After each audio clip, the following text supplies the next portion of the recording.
They say a queen doesn't break. They say she bends the kingdom before her knees ever touch stone. But nobody tells you what happens when the king himself becomes the blade. Tonight, you're about to witness the moment Queen Selene Vale discovered that crowns don't protect you from the man who placed it on your head. This isn't a fairy tale. This is the night silence became survival, and survival became war. Stay until the end, because what she does next will shatter everything you think you know about power, revenge, and starting over. Hit that like button and drop your city in the comments. I want to know where my tribe is watching from. Real quick. The grand ballroom of Aramore Palace blazed with 1,000 candles that night, their flames dancing across gilded walls like captive stars. Queen Selene Vale stood at the edge of the celebration, her emerald gown catching the light in ways that made her look like she belonged to the splendor. But belonging and being wanted were two different countries, and she'd learned the border between them years ago. The nobles laughed too loud. They always did when the wine flowed free and the king's attention wandered elsewhere.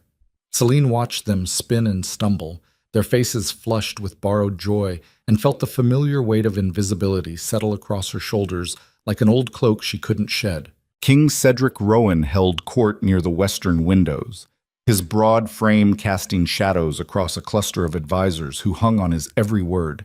He hadn't looked at her once in 3 hours. Not once. Selene had counted. Lady Margot glided past with a wine glass and a smirk that barely qualified as a smile. Don't acknowledge her, Selene told herself. But Margot stopped anyway, close enough that her perfume, something cloying and oversweet, invaded the space between them. You look lovely tonight, Your Majesty. Margot's voice dripped with honey that tasted like poison.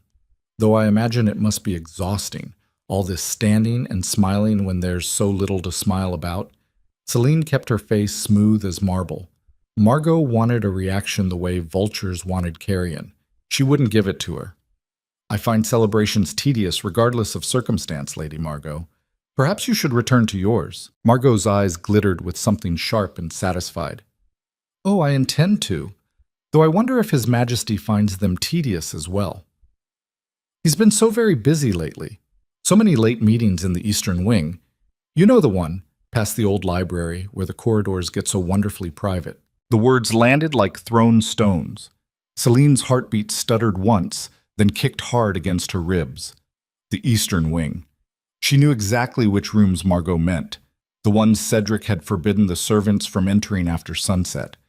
The ones he'd claimed were being renovated, though no workers ever appeared and no plans were ever drawn. Margot leaned closer, her voice dropping to a whisper that somehow felt louder than a scream. Some wives would want to know the truth, Your Majesty, but then again, some wives are braver than others. She swept away before Selene could respond, leaving behind only the ghost of her perfume and a seed of doubt that sprouted thorns in Selene's chest. The ballroom suddenly felt too bright, too loud, too full of people who saw her as decoration rather than person. Selene's hands trembled. She pressed them flat against the silk of her gown until the shaking stopped, then turned and walked toward the doorway with measured steps that betrayed nothing of the storm building beneath her skin. No one noticed her leave. They never did. The corridors beyond the ballroom stretched dark and empty, lit only by the occasional sconce that threw more shadow than light. Selene's footsteps echoed against stone floors that had witnessed 3 centuries of royal secrets. She told herself she was simply retiring early, that Margot's words were nothing but court gossip, the kind that festered in palaces like mold in damp corners. But her feet carried her east anyway. The old library loomed ahead, its heavy doors shut tight as a sealed tomb. Selene hadn't been in this wing for months. Cedric had made it clear the renovations were extensive, dangerous even, and she'd accepted that explanation the way she'd accepted so many of his excuses over the years. Because questioning him meant confronting truths she wasn't ready to hold. Tonight felt different. Tonight the weight of Margot's smirk and Cedric's 3-hour silence pressed against her spine like a hand shoving her forward. She moved past the library, deeper into the eastern wing, where the air grew colder and the silence thicker. The corridor curved left, then right, leading to a section of the palace she barely remembered. Guest chambers, mostly. Rooms reserved for visiting dignitaries who rarely came anymore since Cedric had alienated half the empire with his temper and his pride. Then she heard it. Laughter. Low and intimate, filtering through a door that stood barely ajar, spilling a sliver of golden light into the darkness. Celine's body went rigid. Every instinct screamed at her to turn around, to walk back to her chambers and pretend this moment never happened. But she'd spent 6 years pretending, and the mask had worn so thin she could feel her real face bleeding through. She stepped closer. The door was old oak, thick enough to muffle most sound, but the gap let through fragments of conversation like shards of broken glass. A woman's voice, breathy and pleased. "You promised me, Cedric. You swore tonight you'd tell her." Cedric's response came rough and tired. "I will. Just give me time. The summit is in 2 weeks, and I can't afford political chaos right now." Political chaos? As if that's all I am to you. You know that's not what I meant. Do I? Because from where I'm standing, it feels like I'm your dirty little secret while she gets to parade around in a crown that should be mine. Celine's vision tunneled. The corridor walls pressed inward, or maybe she was shrinking, collapsing in on herself like a dying star. She knew that voice. She'd heard it at court functions, dripping with false courtesy and thinly veiled ambition. Lady Ravaine Thorne. The daughter of a minor lord who'd clawed her way into the king's inner circle over the past year. The woman Cedric had insisted was simply a valuable political advisor, nothing more. Celine's hand moved without permission, pushing the door open wider. The room beyond was small and lavishly decorated, nothing like the dusty storage chambers Cedric had described. Candles burned on every surface. Wine bottles sat empty on a low table. And there, on a velvet settee that looked obscenely expensive, sat her husband with his arm around another woman's waist. They froze. All three of them caught in a tableau that would have been comedic if it weren't carving Celine's heart into pieces. Cedric stood, his face cycling through shock, guilt, and finally something that looked uncomfortably like irritation. "Celine, what are you doing here?" It wasn't a question. It was an accusation, as if she'd committed the crime by discovering it. Celine's voice came out steadier than she expected. "I could ask you the same thing." Ravaine didn't bother standing. She simply adjusted her dress, a dress that was far too informal for a political meeting, and smiled. A real smile, warm and victorious and cruel. "Your Majesty." How unexpected. Cedric stepped forward, one hand raised in a gesture that might have been placating or dismissive. "Celine, this isn't what it looks like." The laugh that erupted from Celine's throat surprised even her. It was sharp and jagged, the sound of something breaking that had been cracked for far too long. "Do you really think I'm stupid enough to believe that?" "Watch your tone." Cedric's voice hardened, slipping into the imperial command he used on servants and soldiers. "You're upset, I understand, but you need to calm down and let me explain. Calm down. 6 years of loneliness, of being paraded at state functions, and then forgotten the moment the doors closed. 6 years of sleeping alone while her husband claimed exhaustion or urgent business. 6 years of watching him grow distant and cold while she convinced herself it was the weight of the crown, not the failure of her worth. And he wanted her to calm down. How long? Celine's words fell like stones into still water. How long has this been going on? Cedric's jaw tightened. That's not important. It's important to me. Ravaine rose then, smoothing her skirts with deliberate slowness. She moved to stand beside Cedric, close enough that their shoulders touched.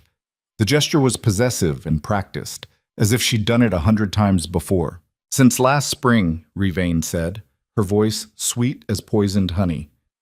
"Though if we're being honest, Cedric stopped loving you long before that. I just gave him a reason to remember what passion feels like." The words hit harder than a slap. Celine felt them sink into her chest and spread like ice through her veins. Last spring. That was over a year ago.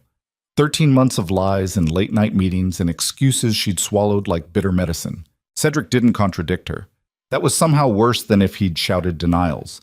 He simply stood there, jaw set, eyes hard, looking at Celine like she was an inconvenience that had interrupted his evening. "I want a divorce." The words left Celine's mouth before she'd fully formed the thought. But once they hit the air, she knew they were right. They were the only truth she'd spoken in years. Cedric's expression shifted to something close to amusement. "No, that's not your decision to make. Actually, it is." He stepped closer, his voice dropping low and dangerous. "You're my wife, Celine. You're the queen, and you'll remain so because this kingdom needs stability, and I need an heir from a woman of proper bloodline. Whatever happens in my private life is none of your concern. None of my concern." Celine's hands clenched into fists at her sides. "You married me. You made vows in front of the entire kingdom, and you'll honor them."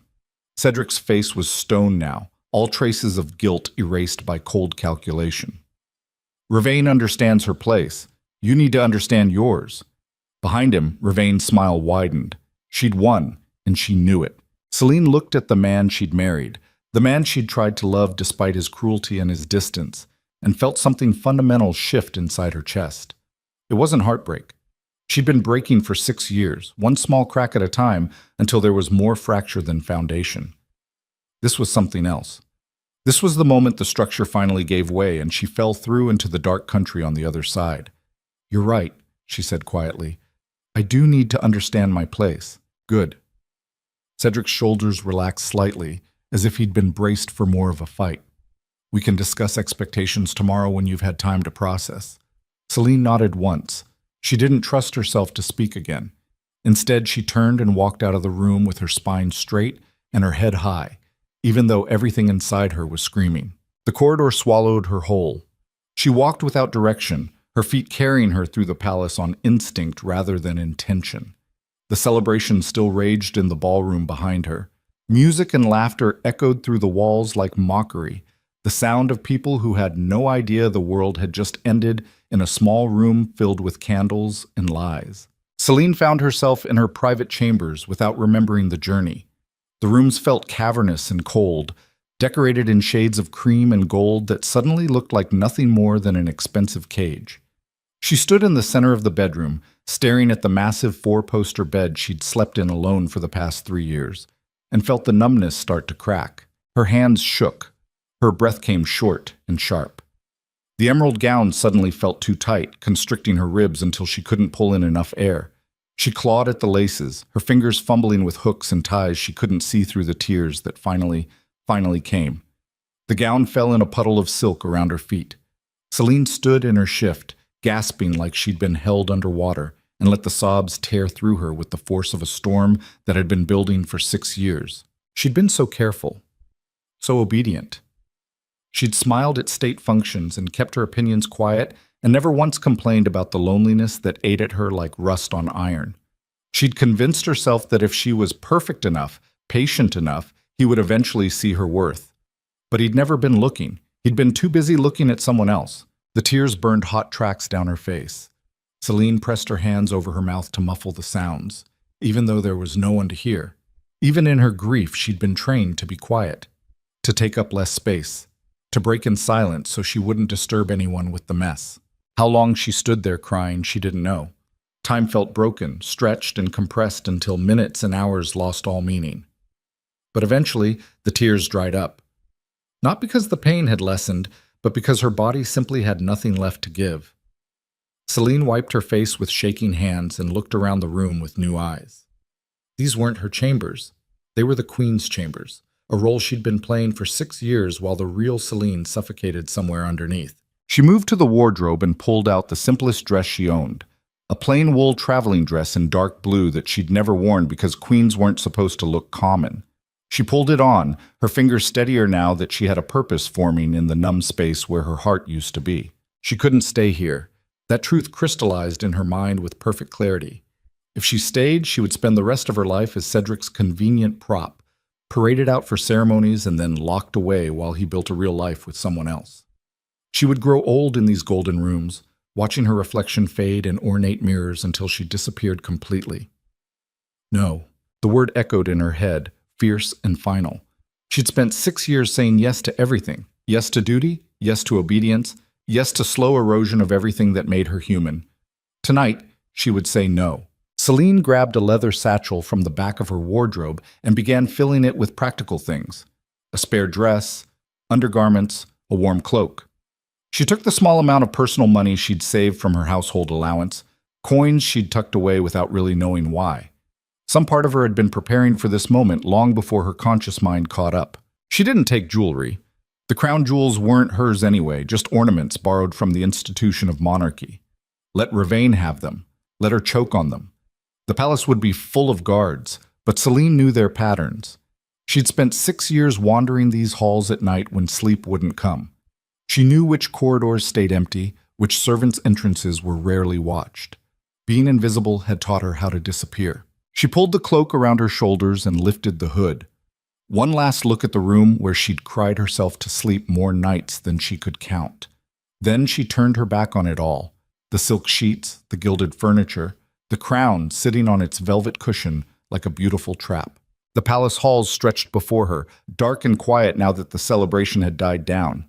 Celine moved through them like a ghost, sticking to shadows, avoiding the main corridors where guards stood watch. Her heart hammered against her ribs, but her feet stayed steady. She passed portraits of former queens, their painted eyes following her progress with what might have been judgment or approval. She didn't care which. Their opinions mattered as little as everything else she was leaving behind. The servants' entrance near the kitchen stood unguarded, just as she'd expected. The night cook had finished hours ago, and the morning staff wouldn't arrive until dawn. Celine slipped through the heavy door and into the cold night air, pulling it shut behind her with a soft click that sounded like the closing of a book. The city of Aramore spread below the palace hill, a maze of cobblestone streets and sleeping buildings. Above, the sky stretched vast and dark, scattered with stars that looked nothing like the ones she'd watched through her bedroom window. These were wild stars, untamed by palace walls. Celine began walking. She had no plan, no destination beyond a way. Her feet carried her down the hillside, through streets she'd only ever seen from carriage windows. The city looked different at ground level. Rougher, more real, full of sharp edges that palaces smoothed over and ignored. She walked until the palace disappeared behind her, walked until her feet ached and her breath came hard. The temperature dropped as midnight approached, frost settling across the cobblestones like a warning. Winter was coming early this year, and Celine was walking into it alone with nothing but the clothes on her back and a handful of coins. The smart thing would be to turn around, to go back before anyone noticed she was gone, to slip into bed and pretend this night had been nothing but a bad dream. She could survive this. She'd survived 6 years already. What was a lifetime more of slow suffocation if it meant safety and warmth and a roof over her head? But Celine kept walking, because survival wasn't enough anymore. She was done being slowly buried alive. The city gave way to open road, and the open road gave way to forest. Trees loomed on either side, their bare branches scratching at the sky like broken fingers. The temperature dropped further. Celine's breath came in white clouds, and her fingers went numb despite being buried in her cloak. She should have planned better, should have waited for warmer weather, brought more supplies, figured out where she was actually going. But planning would have given her time to talk herself out of it, and she couldn't afford doubt. Not now, not when she was finally moving toward something instead of just standing still and bleeding. The forest swallowed the road ahead. Behind her, the last lights of Aramore winked out, leaving her in darkness so complete she could barely see her own hands. Celine stumbled forward anyway, one foot in front of the other, because stopping meant thinking and thinking meant feeling the full weight of what she'd just done. She'd abandoned her crown, walked away from a kingdom, left behind everything she'd known for 6 years to wander into winter with no destination and no guarantee she'd survive the night. But she'd also walked away from the man who'd broken his vows and her heart with equal carelessness, left behind a palace that had been her prison, dressed up as privilege. And for the first time in 6 years, every step she took was her own choice. The wind picked up, cutting through her cloak with teeth sharp enough to make her gasp. Snow began to fall, light at first, then heavier, until the world disappeared behind a white curtain. Celine's feet slipped on ice-slicked ground. She caught herself against a tree trunk, bark rough against her numb palms. She couldn't see the road anymore, couldn't tell which direction she'd come from or where she was going. The forest pressed in from all sides, full of shadows that moved wrong, and sounds that might have been wind or might have been something worse. Fear finally caught up with her, wrapping around her chest like iron bands. What was she doing? She was going to freeze to death out here, alone and forgotten, and no one would even know to look for her until morning when the servants found her chambers empty. By then, she'd be nothing but another cautionary tale about queens who forgot their place. Her legs gave out. Celine collapsed to her knees in snow that soaked through her dress immediately, pulling what little warmth she had left straight into the frozen ground. Her fingers wouldn't move anymore. Her lips felt cracked and bleeding. Even her tears were freezing on her cheeks. Maybe this was better. Maybe dying out here in the clean cold was preferable to dying slowly in golden rooms while her husband built a life with someone else. At least this death would be hers. The wind screamed around her and Celine closed her eyes. She didn't hear the hoofbeats until they were almost on top of her. Her eyes snapped open. Through the snow she saw a massive shape bearing down, a horse and rider, dark as a nightmare against the white storm. She tried to move, to get out of the way, but her body wouldn't respond. Frozen, she realized distantly. She'd been sitting still too long, and now she couldn't move, and she was going to die trampled in the snow like something worthless and discarded. The horse reared at the last moment, its rider yanking the reins with a curse that cut through the wind. Celine felt the animal's heat as it passed inches from her head, smelled leather and sweat and something wild. Then hands grabbed her arms, hauling her upright with shocking strength. A man's voice, rough and commanding, cut through the storm. "Are you insane? You're going to freeze to death." Celine tried to answer, but her jaw wouldn't work. Her teeth chattered so hard she bit her tongue and tasted copper. The man cursed again. He shrugged out of his cloak and wrapped it around her, then lifted her like she weighed nothing. Celine's vision swam. She caught an impression of a hard face and dark eyes before he turned and carried her toward his horse. "Can you ride?" She managed a slight shake of her head. Everything felt distant now, like she was watching this happen to someone else. The man muttered something that might have been another curse, then hauled himself onto the horse with Celine still in his arms. He settled her against his chest, one arm locked around her waist, then kicked the animal into motion. The world became nothing but cold and dark, and the thundering rhythm of hoofbeats. Celine's head lolled against the man's shoulder. She could feel his heat through the layers of fabric between them, feel his breath against her hair. He smelled like smoke and winter, and something sharp she couldn't name. "Who are you?" she tried to ask, but the words came out as nothing more than a whimper. His arm tightened around her. "Save your strength. We're not far." From what? Celine didn't know. She was too cold to care, too exhausted to do anything but let herself be carried through the storm by a stranger who could be her salvation or another kind of death. Either way, she was past choosing. The world narrowed to a pinpoint of sensation, cold, pain, and the steady beat of the man's heart against her back. Then even that faded, and Celine Vale, once Queen of Aramore, slipped into darkness with no idea if she'd ever wake again. Celine woke to the smell of smoke and something bitter she couldn't name. Her body felt like it had been pulled apart and stitched back together wrong. Every muscle ached. Her skin burned with the peculiar pain that came after extreme cold, like her nerve endings were screaming their way back to life. She tried to move and discovered she couldn't. Panic flared hot in her chest before she realized it wasn't restraints holding her down, just blankets. Heavy furs piled so thick she could barely feel her own limbs beneath them. The room around her was small and unfamiliar. Stone walls, a fireplace crackling with flames that threw dancing shadows across rough-hewn furniture. No gilding, no silk, nothing that resembled the palace she'd fled or any noble house she'd ever visited. "Where am I?" Her voice came out as a rasp, barely audible over the fire. But someone heard. "Awake." "Good. I was starting to think you'd chosen the permanent kind of sleep."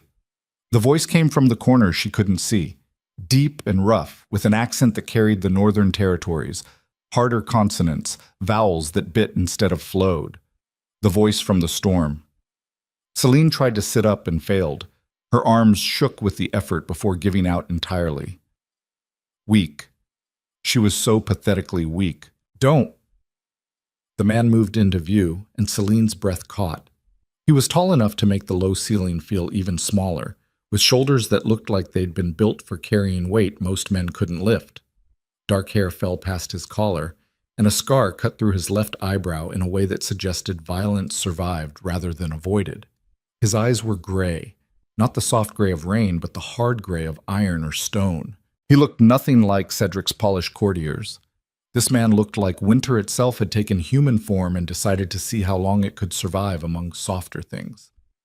"Who are you?" Celine's throat burned with each word. "What do you want with me?" The man crossed to the fire and ladled something from a pot hanging over the flames. Steam rose in pale curls. He brought the cup to her, his movements efficient rather than gentle. "Name's Lucienne Draven, and I don't want anything with you except to keep you from dying in my forest and creating problems I don't need. Draven. The name hit her like a fist. Lord of the Northern Territory, Cedric's most vocal opponent in the Royal Council, the man her husband had called a savage in fine clothes at every opportunity. You're lying. Lucien's mouth curved in something too sharp to be called a smile. Most people don't accuse their rescuers of dishonesty before they've managed to sit up. But sure, call me a liar if it makes you feel safer. He held out the cup. Drink this. Your body temperature dropped low enough that you should be dead. This will help. Celine stared at the offering like it might contain poison. Her mind spun through possibilities, each worse than the last. Lucien Draven finding her in the storm wasn't coincidence. It couldn't be. He must have been watching the palace, waiting for an opportunity to strike at Cedric through his queen. Former queen, a small voice in her head whispered. You walked away from that crown. You don't get to claim its protection now. I won't drink anything until you tell me how you found me. Celine forced steel into her voice, despite the shaking in her hands. And what you plan to do with me? Lucien set the cup on a small table beside the bed with deliberate care. When he spoke, his voice carried the weight of someone explaining something obvious to a child determined to misunderstand. I was riding back from the border outpost. My horse nearly trampled you because you were kneeling in the middle of the road like a woman waiting for death. I brought you here because leaving you would have made me the kind of bastard my enemies already claim I am. As for plans, I haven't got any beyond making sure you survive the night without me becoming infamous for letting a noblewoman freeze to death. He straightened, and even in the small room he managed to look like he commanded the space. You want conspiracy theories, you'll have to wait until you can stand on your own. Right now, you're just a complication I'm trying to keep alive long enough to send on her way. The words should have been reassuring. They weren't. Celine studied his face for signs of deception and found only impatience and exhaustion. He looked like a man who'd been awake too long and wanted nothing more than to sleep but couldn't because duty kept dragging him back to consciousness. She knew that particular expression, had worn it herself more times than she could count. Fine. Give me the cup. Lucien handed it over without comment. Celine raised it to her lips with hands that shook badly enough to slosh liquid over the rim. The taste was medicinal and slightly sweet, like honey mixed with something that wanted to be bitter but hadn't quite committed. She forced herself to swallow despite her body's protests. What is this? Herbs for fever and inflammation, some valerian root to help you sleep. Nothing that will kill you if that's your concern. Celine drank the rest in silence. When she finished, Lucien took the cup back and returned to the fire. He stood with his back to her, one hand braced against the mantel, staring into the flames like they held answers to questions he hadn't asked yet. The silence stretched. Celine found herself studying him despite everything, the set of his shoulders, the way he held himself like violence was always an option, but rarely the preferred one. He moved with the economy of motion that came from growing up in places where wasted energy meant death. Cedric moved like a peacock, all show and strutting confidence because he'd never had to question whether the world would catch him if he fell. Why were you at the border? Celine heard herself ask. The question surprised her. She should be planning escape, not making conversation. Lucien glanced over his shoulder. Raiders from the eastern provinces have been testing our defenses. I was meeting with the garrison commander to discuss reinforcements. In the middle of a snowstorm, storms don't stop raiders. If anything, they prefer them. Less visibility means easier targets. He turned fully now, leaning back against the mantel with his arms crossed. His eyes found hers across the room, and Celine felt the weight of his attention like a physical thing. You gonna tell me why you were in my forest wearing a traveling dress and no supplies? Or do we pretend you were just out for a midnight stroll and got lost? Celine's chest tightened. The urge to lie rose instinctively, years of careful words and diplomatic evasions. But what was the point? She wasn't queen anymore. Wasn't anything except a woman who'd run away in the snow and nearly died for it. I left. The words came out flat and empty. My husband, the palace, all of it. Lucien's expression didn't change. Ran away from King Cedric. That's bold. Also incredibly stupid given the season. I didn't have time to wait for better weather. Something sharp flickered through Lucien's eyes. Not quite interest, but close to it. What did he do? Celine's hands fisted in the furs covering her. She didn't owe this man explanations, didn't owe anyone anything anymore. But the words bubbled up anyway, acidic and impossible to swallow. He had another woman in the palace, in rooms he told me were being renovated. I found them together during the celebration. Lucien was quiet for a long moment. Then he said, "Cedric's an idiot." Celine blinked. "That's your response? What do you want me to say?" "That I'm shocked the man who treats people like chess pieces turned out to be unfaithful. That it's tragic when powerful men abuse their power. None of that changes what happened or makes you less soaked to the bone in my guest room." His bluntness was almost refreshing. No false sympathy, no performative outrage, just acknowledgement of reality as it existed rather than how it should be. "So what now?" Celine forced herself to meet his gaze. "You send me back. Collect whatever favor Cedric owes you for returning his wayward queen." Lucien's laugh was short and humorless. "If I wanted favors from Cedric Rowan, I'd have spent the last 5 years kissing his boots instead of blocking his expansion proposals. No, you're free to leave when you're strong enough to travel. Where you go after that is your problem. I have nowhere to go." The admission cost her something. Celine felt it tear loose from her chest. The last pretense that she had any control over her life. She was homeless, penniless, without allies or protection, a queen in name only, and even that was temporary. Once Cedric discovered she'd fled, he'd annul their marriage and erase her from history like she'd never existed. "You could stay here." Celine's head snapped up. "What?" Lucien shrugged, the gesture casual despite the weight of the offer. "The Northern Territory always needs people willing to work. I've got farms that could use extra hands. A mill that's been short-staffed since fever took half the workers last spring. You'd earn your keep, but you'd have a roof and food. You want me to work in your mills. I want you to have options that don't involve freezing to death or crawling back to a man who doesn't deserve you. Whether you take those options is your choice." Celine stared at him. This had to be manipulation. Some elaborate play to use her against Cedric. Men like Lucien Draven didn't offer charity to desperate queens without expecting something in return. But when she searched his face for signs of deception, she found only exhaustion and a hint of something that might have been empathy if it weren't buried so deep beneath practicality. "Why?" The question came out sharper than she intended. "Why would you help me?" Lucien pushed off from the mantel and moved toward the door. "Because I know what it's like to run from places that should have been home. And I know that sometimes survival means accepting help from people who have no reason to give it except that they've been where you are and remember how it felt." He paused with his hand on the door latch. "Sleep. We'll talk more when you don't look like you're about to collapse.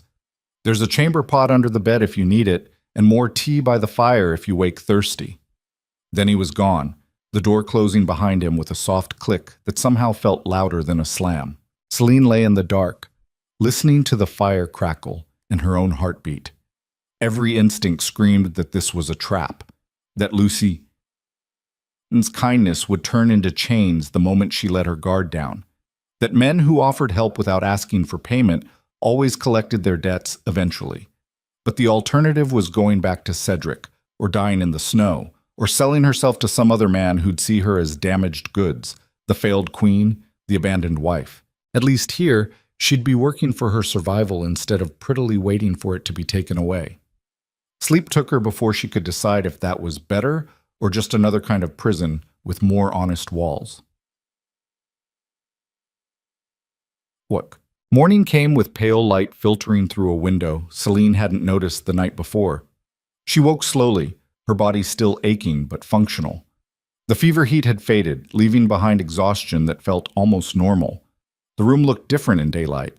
Still rough, but clean. The furniture was simple but well made, functional rather than decorative. A far cry from palace opulence, but solid in a way that palace luxury never managed. Someone had left clothes on the chair beside the bed. Practical things. Wool trousers, a linen shirt, a leather vest designed for warmth rather than fashion. Men's clothes, or close enough. Celine stared at them for a long moment before the implications settled. Lucien expected her to work. Actually work. With her hands in her back, doing labor that queens weren't supposed to acknowledge existed. The thought should have been horrifying. Instead, Celine felt something close to relief. No more standing still while life happened around her. No more being decorative and silent. If she was going to survive, it would be through her own effort rather than her ability to please men who didn't see her as human. She dressed slowly, her muscles protesting each movement. The clothes fit poorly, too big in the shoulders, too long in the legs, but they were warm and sturdy. She rolled the cuffs and cinched the vest tight, then stood and took experimental steps toward the door. Her legs held. Barely, but they held. The door opened onto a narrow hallway that led to a larger common room. Lucien stood by a rough-hewn table, studying a map spread across the surface. He looked up when she entered, his expression unreadable. "You're up." "Good." "Sit before you fall." "I'm fine." "Sit anyway. There's food on the table." Celine's pride wanted to refuse, but her stomach had other ideas. She sank into a chair and reached for the bread and cheese Lucien indicated. The first bite tasted better than any palace feast she could remember. They ate in silence. Lucien returned to his map, making occasional marks with a piece of charcoal. Celine watched him while she chewed, trying to reconcile the man before her with the savage northerner Cedric had described in council meetings. He'd called Lucien brutal, uncultured, a border lord who understood only violence and couldn't be trusted in civilized company. But the man marking trade routes on his map moved with careful precision, and his home, rough as it was, showed signs of order and care that spoke to something deeper than base survival. "You're staring." Celine jerked her gaze away. "I'm trying to understand why you're helping me." Lucien set down his charcoal. "I told you last night. You told me words. I don't trust words." Everyone at court spoke beautifully and meant none of it. "Smart." Lucien leaned back in his chair, studying her with those iron-gray eyes. "Words are cheap. Actions matter. So judge me by what I do, not what I say. And what have you done? I pulled you from a storm. Gave you shelter. Offered you work instead of sending you back to a man who treated you like furniture." His voice stayed level, but something hard crept into it. "If those aren't enough, then leave. I won't stop you." The challenge hung between them. Celine felt the weight of it pressing against her chest. He was right. She'd been saved, fed, clothed, and given options. Mistrust was smart, but paranoia was exhausting. "I'll stay." The words came out before she'd fully decided. "For now. Until I figure out what comes next." Lucien nodded once. "Fair enough. There's a woman named Marin who runs the mill. I'll take you there this afternoon. She'll explain the work and where you'll sleep. I won't be staying here. This is my personal residence. Mill workers live in quarters near the facility. It's cleaner that way. Less gossip, fewer complications." "Complications?" Celine's mouth twisted. "You mean people wondering why the Northern Lord has a strange woman in his house? I mean people wondering if I'm taking advantage of someone in a vulnerable position, which I'm not. Keeping you here would make that harder to prove." The consideration surprised her. Most men in power didn't worry about appearances beyond their own reputation. That Lucien thought about how circumstances might look from her perspective felt almost foreign. "Thank you." The words felt rusty in her mouth. "For clarifying." Lucien stood and rolled up his map. "Don't thank me yet. Mill work is hard and Marin doesn't give special treatment. You'll earn your place or you'll be gone. That's how things work here." "I understand." "Do you?" Lucien's gaze sharpened. "Because you've spent years being served by people who did hard labor while you lived in luxury. This won't be a performance you can walk away from when it gets uncomfortable. This is survival." Celine rose to meet his stare, ignoring the way her legs trembled. "I know the difference between performance and survival, Lord Draven. I've been performing survival for 6 years while everyone assumed my life was privileged. Don't mistake palace walls for safety or silk dresses for comfort. I've been cold in rooms full of fire. I'll manage real work just fine." Something shifted in Lucien's expression.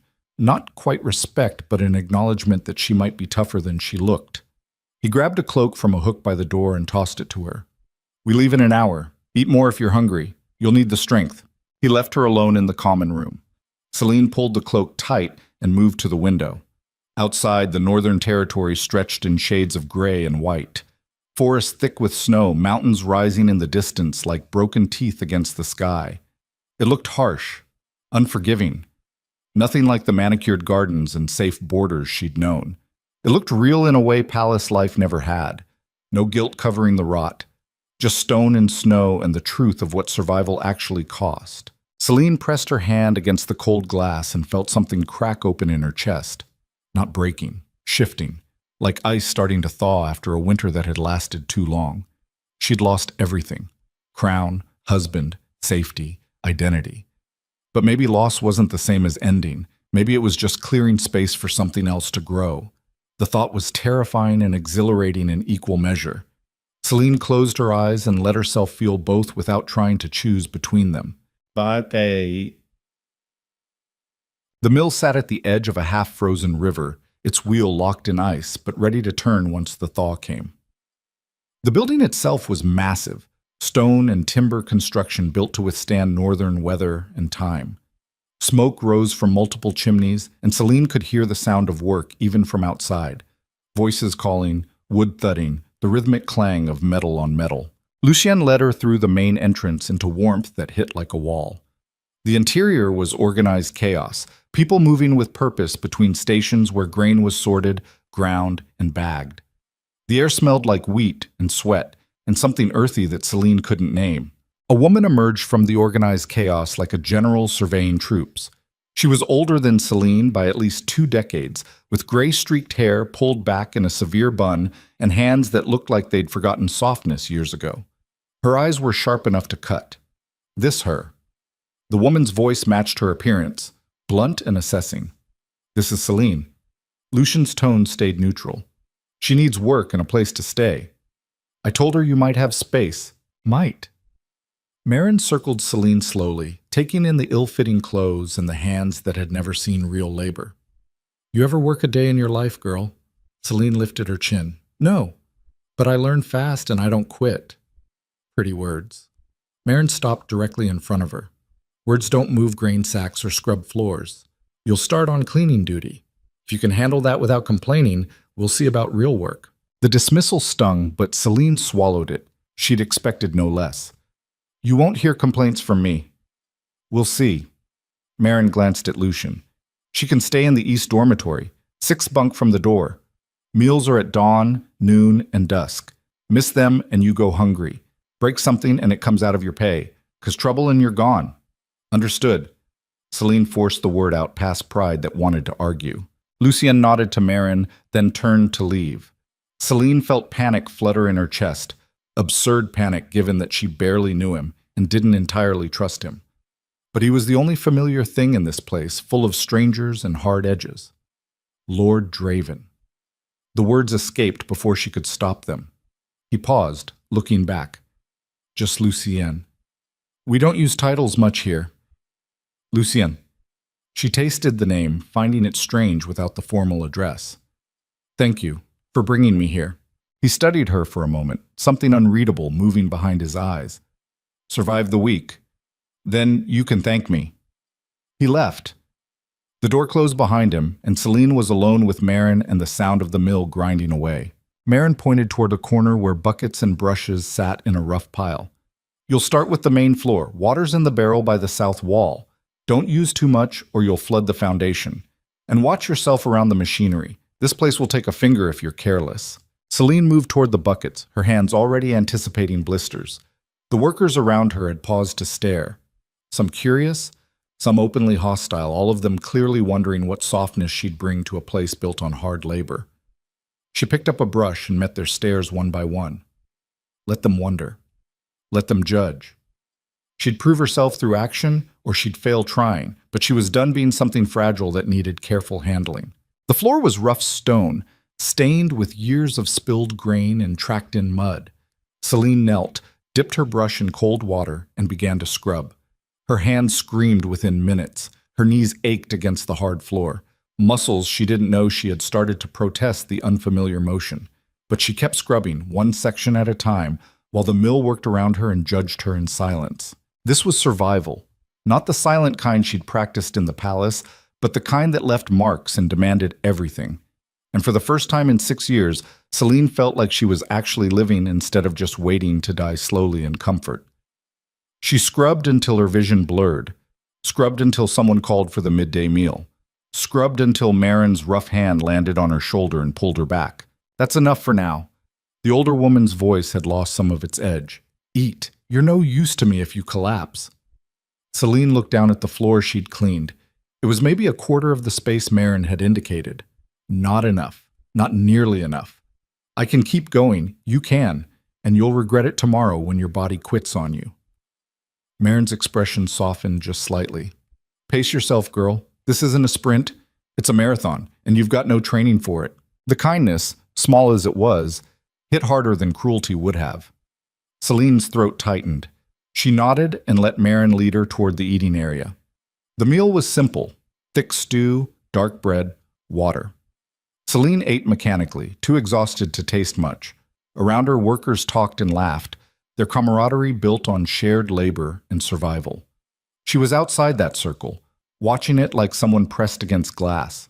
But she was here, alive, working, choosing her own path even if that path was covered in cold water and calluses. It was more than she'd had yesterday. Night came fast in the Northern Territory. Celine followed Marin to the dormitory, a long room lined with narrow beds, each with a thin mattress and rough blankets. Women filed in as work ended, their faces tired but not defeated. They eyed Celine with varying degrees of suspicion and curiosity. Marin pointed to the sixth bunk. That's yours. Keep your space clean and your belongings secure. We're all thieves here, given the right desperation. The bluntness should have been shocking. Instead, Celine appreciated the honesty. No pretense of dignity or high-minded community. Just survival and the admission that survival made people do ugly things sometimes. She claimed her bunk and sat on the thin mattress. Her hands throbbed. Her back ached. Every part of her felt like it had been beaten and put back together slightly wrong. But she'd made it through the first day. That had to count for something. A younger woman approached, maybe 20, with red hair and a face full of freckles. She held out a tin of something that smelled medicinal. For your hands, unless you want them bleeding by morning. Celine took the offering, surprised by the kindness. Thank you. Don't thank me yet. The woman sat on the adjacent bunk. I'm Alara. You're the one Lucian brought in. Word travels fast. In a place this size, everything travels fast. Alara studied her with open curiosity. You're running from something, or someone. We all are. That's the only reason people end up here. Celine rubbed the salve into her ruined hands, feeling the sting of it against broken blisters. Someone. My husband. Alara nodded like that made perfect sense. Mine too. Well, not a husband. A man who thought he owned me because he paid my father's debts. I ran north 3 years ago and haven't looked back. Do you regret it? Every winter when the cold gets bad enough to make your bones ache. But then I remember what it felt like to be owned, and the cold doesn't seem so terrible anymore. Celine met the younger woman's eyes and saw understanding there, the kind that came from living through something rather than just sympathizing with it. How do you stand it? The work, the exhaustion. You find reasons. Alara shrugged. Mine's saving enough to buy a small farm someday. Nothing fancy, just land that's mine and nobody else's. What's yours? Celine opened her mouth to answer and realized she didn't have one yet. She'd been running away from Cedric, but she hadn't figured out what she was running toward. Survival was the immediate goal, but what came after that? I don't know yet. Fair enough. Alara stood and patted Celine's shoulder. You'll figure it out, or you won't, and you'll leave. Either way, try to survive tomorrow before worrying about next year. The lights went out shortly after. Darkness filled the dormitory, broken only by moonlight filtering through high windows. Around her, Celine heard the sounds of women settling into sleep, shifting blankets, quiet breathing, the occasional cough or sigh. She lay on her thin mattress and stared at the ceiling. Somewhere far to the south, Cedric was probably discovering she was gone. Somewhere, Ravain was celebrating her victory. Somewhere, nobles were whispering about the vanished queen and what it meant for the kingdom. But here, in this dormitory full of women running from their own demons, Celine was just another body trying to survive until morning. It should have felt like failure, like she'd fallen so far that there was no coming back. Instead, it felt like the first honest moment she'd had in years. No performance, no careful words, just exhaustion and pain and the simple fact that she'd made it through one day and would try for another tomorrow. Celine closed her eyes and let sleep take her, wondering if this was what freedom actually felt like.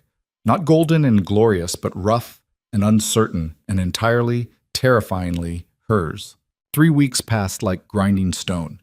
Each day, the same brutal rhythm of work, exhaustion, and the slow understanding that survival wasn't a destination, but a condition you learned to endure. Celine's hand stopped bleeding after the first week. Calluses formed where blisters had been, and her body adapted to labor the way water adapted to whatever shape contained it. She learned the mill's patterns, learned which workers would help, and which saw her as competition for limited resources. Learned that Marin's harshness masked something close to fairness, and that earning respect here meant showing up every day regardless of pain or exhaustion. Lucien appeared occasionally, always on some official business that kept him moving through the facility with purpose. He never singled her out, never acknowledged her beyond the brief nod he gave every worker. Celine appreciated that more than she could articulate. Being invisible here felt like mercy after years of being constantly watched and judged. But invisibility only lasted until someone decided to look. The messenger arrived on a morning when frost coated everything in crystalline armor. Celine was hauling grain sacks from the storage area to the processing floor, her muscles burning with the familiar ache that meant she was still alive and working. She heard the commotion before she saw it. Voices raised, the sound of boots on stone, Marin's sharp tone cutting through the general noise. She dropped the sack she'd been carrying and moved toward the entrance. Other workers did the same, drawn by curiosity and the human instinct to witness whatever disrupted routine. A man stood in the doorway, still mounted on a horse that steamed in the cold air. He wore Aramore colors, deep blue and silver, and carried himself with the arrogance of someone who'd never questioned whether doors would open for him. Behind him, 3 more riders waited, their hands resting on sword hilts in a way that suggested they expected trouble. Celine's heart kicked hard against her ribs. Palace guards. Here. Looking for something or someone, and the odds of coincidence were non-existent. She stepped back, trying to blend into the crowd of workers, but movement caught attention, and the messenger's eyes swept across the gathered faces with mechanical efficiency. When his gaze landed on her, something shifted in his expression, recognition followed by satisfaction. There. The messenger pointed directly at Celine. Queen Celine Vale. By order of King Cedric Rowan, you are to return to Aramore immediately to answer for crimes of abandonment and theft of royal property. The words hit like thrown rocks. Around her, workers murmured and stepped away, creating space between themselves and trouble they wanted no part of.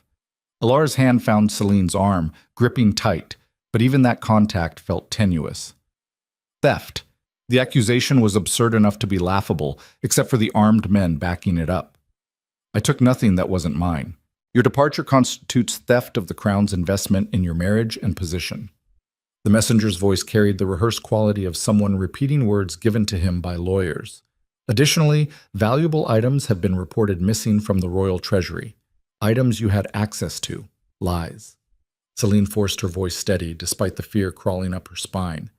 I left with the clothes on my back and nothing else. That will be determined upon your return. The messenger dismounted with practiced ease. Now, you can come willingly, or my men will ensure your cooperation. Marin pushed forward, her weathered face set in hard lines. This woman works for me. She's under Lord Draven's protection. You've got no authority here.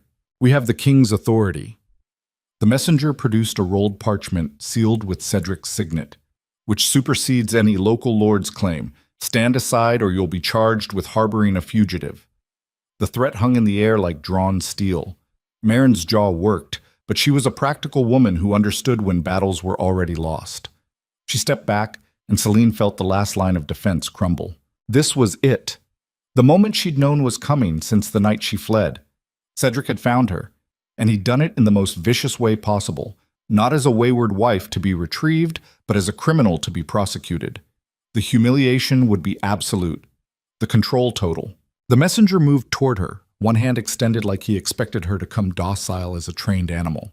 Celine's mind raced through options that didn't exist. She could run, but the guards would catch her. Could fight, but against trained soldiers she'd last seconds. Could appeal to the workers around her, but they had their own survival to consider, and she was just the strange woman who'd appeared 3 weeks ago. Hold. The voice cut through the tension like a blade through silk. Every head turned toward the mill's side entrance where Lucien stood, his expression carved from northern ice and something darker. He moved into the space with the kind of controlled violence that made the guards' hands tighten on their weapons. Lord Draven. The messenger's tone shifted, not quite respectful but aware of danger. This doesn't concern you. We're simply collecting royal property. Royal property. Lucien's eyes swept to Celine, then back to the messenger. Interesting way to describe a human being. The woman is Queen of Aramor. She has obligations. Had. Lucien stopped 3 paces from the messenger, close enough that the height difference became pronounced. She walked away from those obligations. That makes her a free woman, not property to be collected. King Cedric disagrees, and his authority ends at my borders. Lucien's voice dropped to something lethal. You want to challenge that, bring an army. Otherwise, take your men and get off my land. The messenger's face flushed dark. This is an outrage. The king will hear about this obstruction. Make sure he does. Lucien smiled, and it was the most dangerous expression Celine had ever seen. Tell Cedric that if he wants to reclaim something he threw away, he'll need to do better than sending 5 guards and a list of fabricated crimes. We have signed documents. Legal authority. And I have 300 armed men within shouting distance who answer to me, not your king. The math isn't complicated. The standoff stretched. Celine could see the messenger calculating odds and coming up short. He was outmanned, outpositioned, and facing a lord who'd built his reputation on not backing down from fights. Pride warred with self-preservation, and self-preservation won. This isn't over. The messenger remounted with stiff dignity. King Cedric will demand restitution for this insult. He can demand whatever he wants. Lucien's tone suggested the subject bored him. Doesn't mean he'll get it. The guards retreated with their dignity in tatters. Celine watched them disappear down the road, her heart still hammering against her ribs hard enough to hurt. Around her, workers slowly returned to their stations, shooting glances at her that mixed curiosity with wariness. She'd become interesting in all the wrong ways. Lucien turned to Marin. Business as usual. Anyone asks, you've never heard of Queen Celine Vale. Marin nodded once, her expression unreadable. What about her? She stays. Same work, same terms. Unless she decides otherwise. He didn't look at Celine when he said it, didn't wait for her response, just turned and walked toward the exit like he hadn't just burned whatever fragile peace existed between his territory and the southern kingdom. Celine found her voice finally. Lord Draven. Wait. He paused but didn't turn. Make it quick. I've got a garrison to alert and defenses to shore up before Cedric tries something stupider than sending messengers. She closed the distance between them, aware of every eye watching. Why did you do that? Protecting me just made you an enemy of the crown. I was already an enemy of the crown. This just made it official. Lucien glanced back, and something in his expression was almost tired. You think I haven't been waiting for Cedric to manufacture an excuse for conflict? This just moves up the timeline. That's not an answer, isn't it? He studied her for a moment. You ran from a man who treated you like property. I'm not about to let him drag you back to prove he still owns you. Call it principle or call it strategic opposition. Either way, the result's the same. The words should have been reassuring. They weren't, because Celine understood power games well enough to know that protection always came with expectations. And eventually Lucien would collect on this debt whether he admitted it now or not. What do you want from me? Nothing. Yet. Lucien, mouth quirked in something too bitter to be a smile. When I do, you'll know. Until then, keep your head down and your work steady. Things are about to get complicated. He left her standing in the mill entrance, shaking with adrenaline and the slow understanding that she'd just become a piece in a much larger game. The workers returned to their tasks with forced normalcy, but Celine could feel the shift in atmosphere. She wasn't just the strange woman anymore. She was the cause of potential war, the reason their lord had picked a fight with the southern kingdom. Alara appeared at her elbow, her freckled face tight with concern. You need to eat, and probably sit down before you fall down. I need to work. What you need is to not pass out on the floor and give Marin a reason to regret keeping you. Alara's grip on her arm was firm. Come on, food first, then we'll see about getting you through the rest of the day. The meal hall was quieter than usual, conversations dying when Celine entered. She forced herself to eat under the weight of stares that ranged from curious to hostile. A woman named Bryn, older, scarred, with eyes that had seen too much, settled onto the bench across from her. Your trouble. Bryn's voice carried no malice, just statement of fact.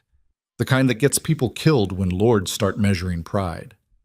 I didn't ask for protection. Doesn't matter what you asked for. Matters what you got. Bryn tore off a chunk of bread and chewed slowly. Lord Draven just painted a target on his back for you. Question is whether you're worth it. Celine met the older woman's stare. I don't know if I'm worth it, but I didn't come here to hide behind anyone. I came here to work and disappear. Well, you failed at disappearing. Bryn's expression was unreadable. So now you'd better be worth the trouble you're bringing, or we'll all pay the price for one more runaway queen who couldn't keep her problems to herself. The accusation stung because it was fair. Celine had run to survive, but survival always had costs, and other people ended up paying them. That was the reality of power. It didn't just affect the person wielding it, but everyone in the blast radius. She finished eating in silence and returned to work. The afternoon passed in a haze of exhausted motion. Her hands moved grain, lifted sacks, scrubbed surfaces until they bled anew. But her mind was elsewhere, trapped in spirals of guilt and calculation. Lucien had protected her. That protection would have consequences. Cedric wasn't the type to accept defiance, and he had resources Lucien couldn't match. A whole kingdom's army, alliances with southern lords, trade agreements that could strangle the northern territory if enforced. And she was the excuse for all of it. The spark that would light a fire neither side could control. By the time evening came, Celine had made her decision. She waited until after the meal, when workers dispersed to their dormitories or personal time, then slipped away toward Lucian's residence. The guards at the entrance recognized her, but looked uncertain about whether to allow access. I need to speak with Lord Draven. It's urgent. One guard disappeared inside while the other watched her with the wariness of someone expecting trouble. Minutes passed. Then the door opened and Lucian stood framed in light, his expression asking questions he didn't voice. We need to talk. Celine's voice came steadier than she felt. About what happens next. He stepped aside, allowing her entry. The common room looked the same as the first time she'd seen it. Functional, sparse, designed for someone who valued utility over comfort. Lucien moved to the fire and added another log, the silence stretching between them like drawn wire. You shouldn't have protected me.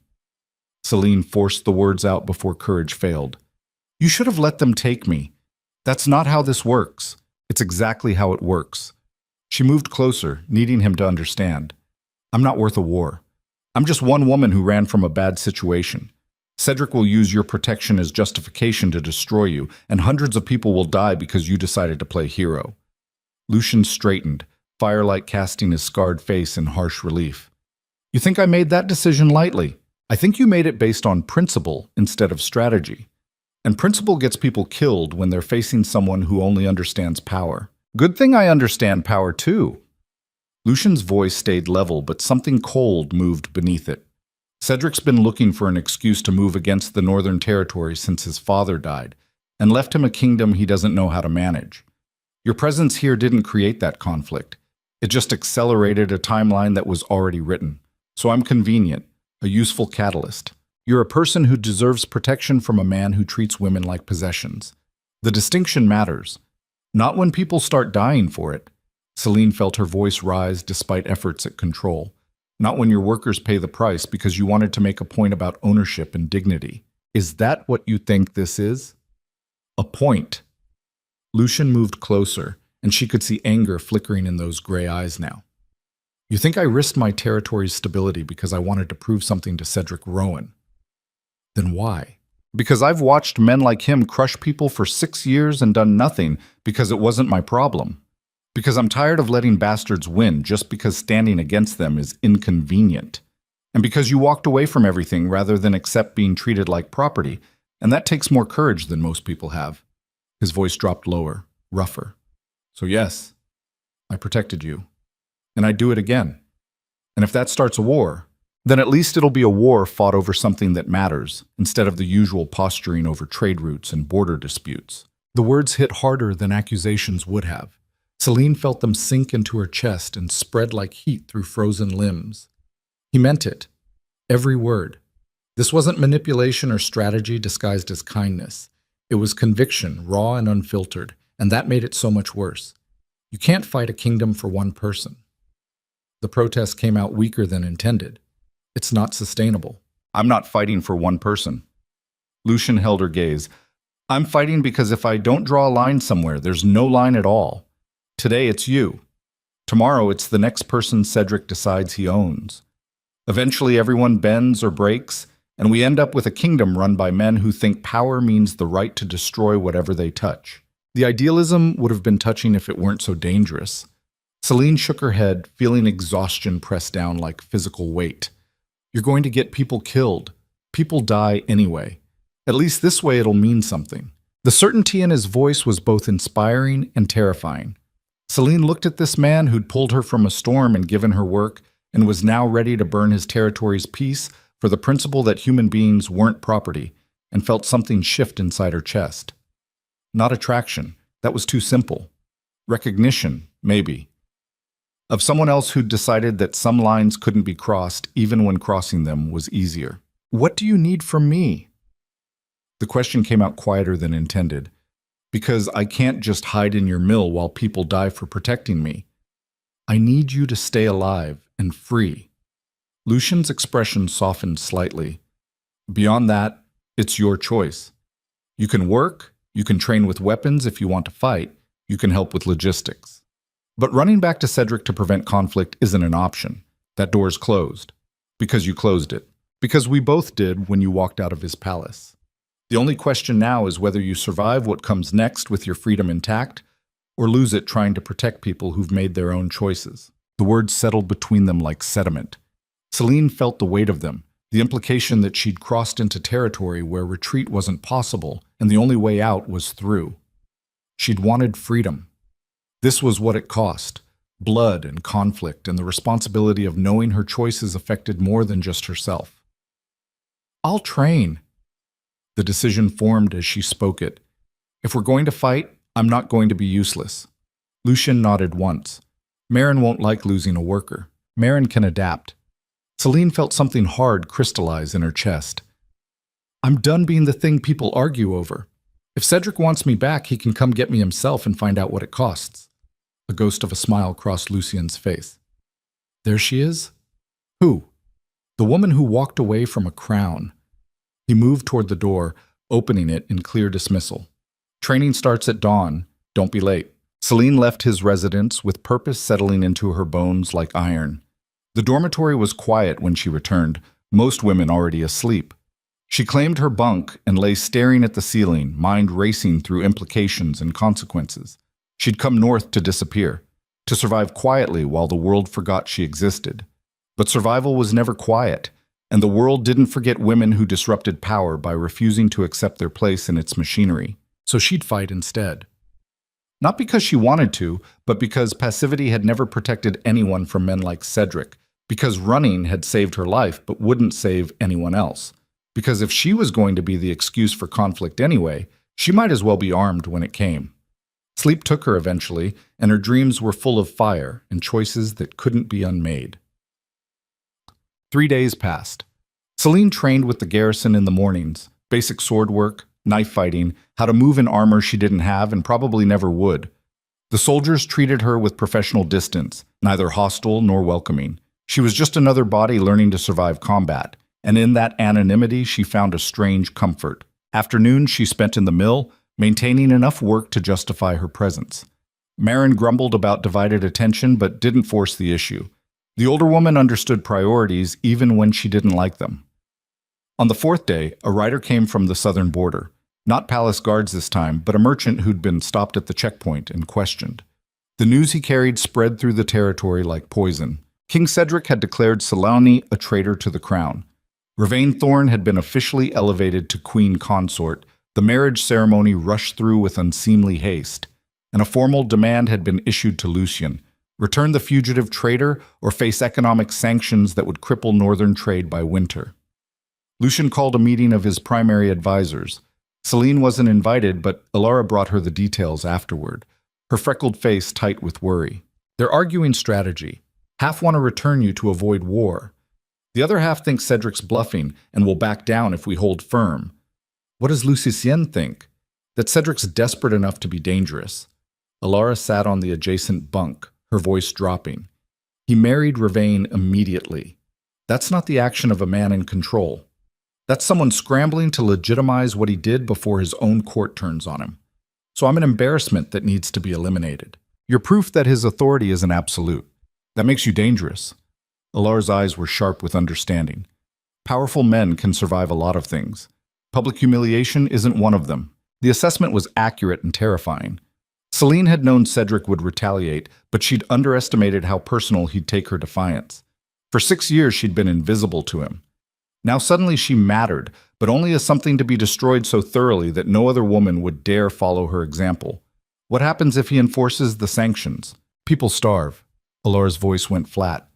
We're too far north for self-sufficiency. Most of our grain comes from southern trade. Medicine, too. If Cedric closes those routes, we've got maybe 4 months before the territory starts cannibalizing itself. 4 months. Winter. The Northern Territory would become a frozen hell of scarcity and desperation, and it would all be because Lucien had protected one woman who couldn't keep her problems to herself. I have to go back. No. Alara's hand shot out, gripping Celine's arm. You can't. I don't have a choice. There's always a choice. It's just that sometimes all the options are terrible. Alara's voice carried the weight of someone who'd learned that lesson bloody. You go back, Cedric makes an example of you. Public trial, humiliation, probably execution for crimes he'll invent. You become a warning instead of a person. Better that than watching children starve because I was too selfish to sacrifice myself. Is it? Alara's grip tightened. Or is that just what powerful men condition us to think? That our lives matter less than their pride, so we should throw ourselves on their altars whenever they demand it. The words hit like accusations. Celine wanted to argue, to insist this was different, but the distinction felt hollow. Either way, she was being sacrificed. The only question was whether it happened on her terms or Cedric's. The door to the dormitory slammed open. Marin stood framed in the entrance, her weathered face grim. Celine, Lord Draven wants you, now. Celine rose on unsteady legs and followed Marin through the facility toward Lucien's command post, a room she'd never entered before, full of maps and supply ledgers, and the organized chaos of someone managing a territory under pressure.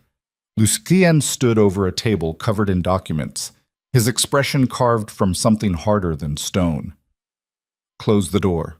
Marin obeyed and took position near the entrance like a guard. Celine moved closer to the table, trying to read the papers and failing.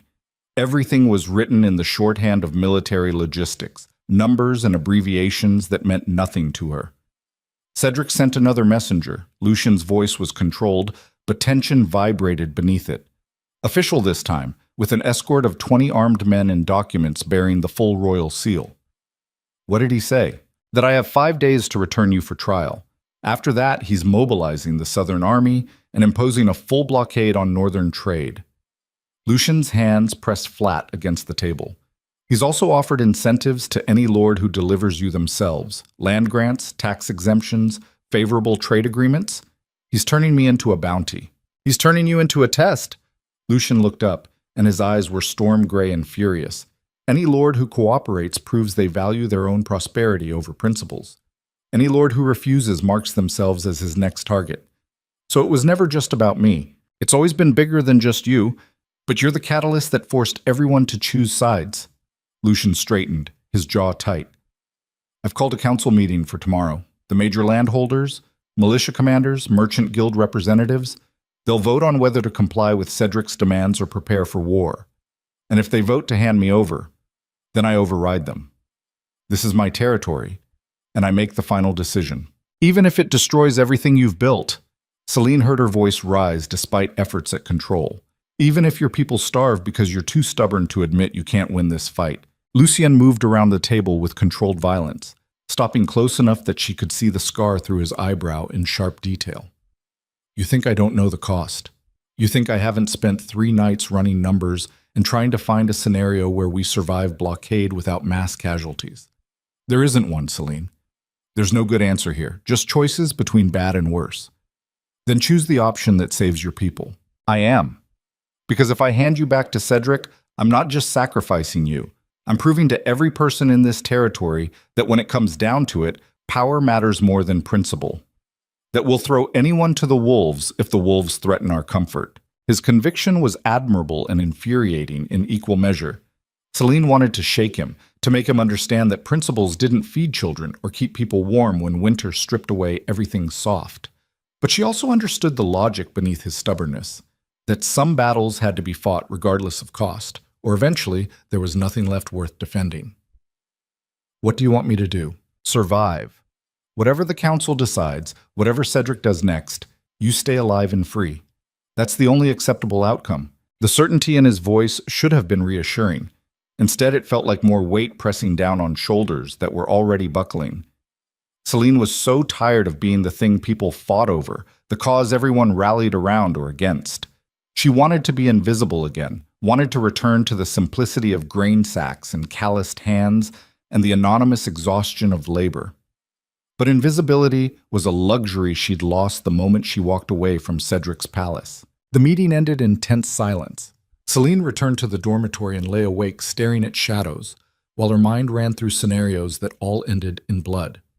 Tomorrow the council would meet. Tomorrow lords would decide her fate based on calculations of profit and survival. Tomorrow she'd find out if Lucien's protection was worth the price his people would pay for it. And somewhere far to the south, Cedric was sharpening knives and preparing to prove that defiance always had consequences. The council chamber was a converted grain warehouse. No throne room grandeur here, just rough benches arranged in a semicircle around a central floor where Lucien stood with maps spread at his feet. Celine watched from the back corner where Marin had positioned her, close enough to hear but removed from the debate like a piece of evidence rather than a participant. 23 landholders and militia commanders filled the benches, their faces carrying the weathered marks of northern survival. These weren't courtiers who played at power with careful words and political maneuvering. These were people who understood that decisions had body counts, and bad choices meant watching your neighbors starve. Lucien waited until the last man settled before speaking. His voice cut through the murmurs with the authority of someone who'd earned command through competence rather than inheritance. You've all seen Cedric's ultimatum. 5 days to return the woman he calls a fugitive traitor or face military action and economic blockade. I've called you here because this decision affects every person in the Northern Territory, and you deserve a voice in what happens next. A man with gray streaking his beard stood immediately. Theron, Celine remembered, commander of the Eastern Garrison and someone who'd survived 3 border wars. His voice carried the rasp of old smoke damage. With respect, Lord Draven, there's no decision to make. We can't survive a prolonged blockade, especially with winter coming. One woman isn't worth starving our children. The words hit exactly where they were aimed. Around the room, heads nodded. Practical agreement from practical people who'd learned that survival meant making brutal calculations about whose lives mattered more when resources ran short. Lucien's expression didn't change. Commander Theron raises a fair point. The blockade would be devastating. Our grain reserves would last perhaps 4 months. Medical supplies less. By midwinter, we'd be facing rationing, then famine. Then we're agreed. Another voice, younger, a landowner named Kyle, whose family controlled the western farmlands. Send the woman back. Apologize for the misunderstanding. Rebuild trade relations before Cedric does something we can't recover from. Celine felt eyes slide toward her, assessing her worth against the survival of hundreds. She kept her face blank, refusing to give them the satisfaction of seeing her flinch. These people owed her nothing, had known her for weeks while they'd known hunger for generations. She couldn't blame them for choosing survival. But Lucien's voice cut through the building consensus like a blade through flesh. And what happens after we return her? Cedric accepts our apology and everything goes back to normal. Is that what you're expecting? The room went quiet. Theron shifted his weight, jaw tight. We negotiate terms, guarantee no retaliation beyond the immediate situation. You negotiate with a man who just married his mistress and declared his former wife a traitor to justify getting rid of her. Lucien moved through the council space like a predator among prey, his presence forcing attention. You think he's interested in negotiations. He's interested in proving that defiance has consequences brutal enough to prevent anyone else from trying. He's interested in retrieving his property, Kale shot back. Once he has that, the political pressure eases. She's not property. Lucien's voice went dangerous. She's a person who walked away from abuse. And if we hand her back to be executed for that, we're not just betraying one woman. We're announcing to everyone in this territory that when powerful men make demands, we fold. Better folding than starving. Theron stood again, his weathered face hard. I've fought 3 wars, Lord Draven. I know what principles cost when they're measured in bodies. You want to make a stand? Make it over something that doesn't risk every child in the territory. The argument landed with weight. Celine saw it ripple through the room, agreement from people who'd survived by knowing when to fight and when to bend. Lucien was losing them, not because they were cowards, but because they were parents and providers who understood that noble gestures didn't feed families. This isn't just about one woman. Lucien's voice rose, filling the space. This is about what comes after. Cedric closes trade routes now over a fugitive queen. Next month, it's over border disputes. Next year, it's territorial demands backed by the same threats. If we prove we'll capitulate when he threatens our survival, we've handed him a weapon he'll use until we're either conquered or economically enslaved. That's speculation, someone called from the back. Cedric wants his wife. That's specific, not the beginning of systematic oppression. Is it? Lucien spun to face the voice. He's already offering bribes to any lord who delivers her independently, turning her into a bounty hunt, making cooperation profitable so he can identify who will betray their neighbors for personal gain. That's not a man retrieving property. That's a man testing loyalty and creating leverage for future demands. The logic was sound, but the room remained resistant. Celine could feel the tide pulling against Lucien, practicality drowning idealism one voice at a time. These people didn't want to be conquered or controlled, but they also didn't want to watch their children die for someone else's freedom. A woman stood from the middle benches, Karis, who ran the largest textile operation in the territory. Her voice carried the exhaustion of someone who'd worked themselves raw for decades. I understand your position, Lord Draven, but I have 47 people working my facilities, most with families. If trade shuts down, I can't pay them. They can't feed their children. I'm sorry, but one life against hundreds isn't math that favors resistance. The sentiment spread through the chamber like infection. Celine felt it, the shift from debate to conclusion. They'd decided. Practicality had won because practicality always won when the alternative was watching people you loved suffer for strangers and principles.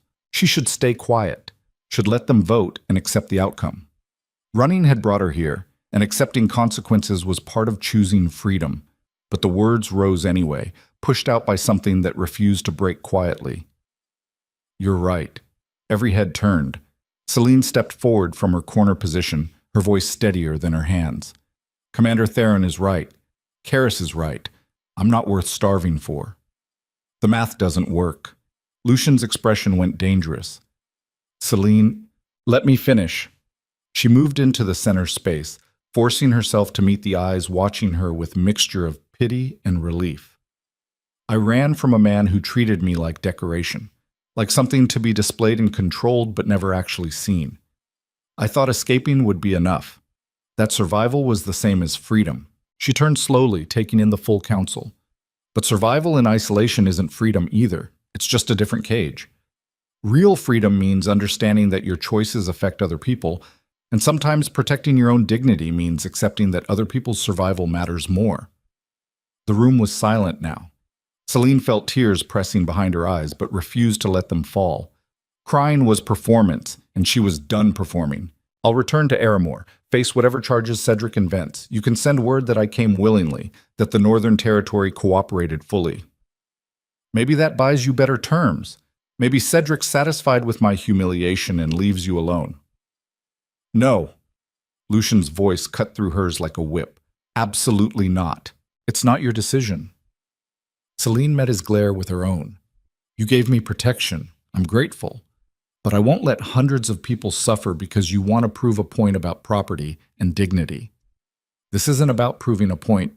Then what is it about? Her voice rose despite efforts at control. Because from where I'm standing, it looks like you're willing to sacrifice your entire territory's stability to avoid admitting that sometimes the powerful win and the rest of us just have to endure it. The accusation hung between them.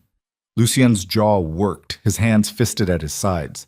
For a moment, Celine thought he might actually strike her, Not from cruelty, but from the sheer frustration of someone who'd built their identity on protecting people and was being told their protection wasn't wanted.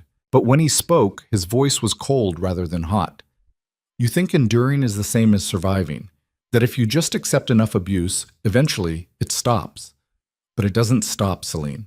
It escalates. Because men like Cedric interpret endurance as permission. Maybe. She felt exhaustion pressing down like physical weight. But that's my problem, not yours. Not theirs. She gestured to the council. You want to fight for principle, fight for something that doesn't put children at risk. Everything puts someone at risk. Lucian moved closer, his voice dropping. Every choice, every stand, every time you decide something matters enough to defend. The question isn't whether there's risk.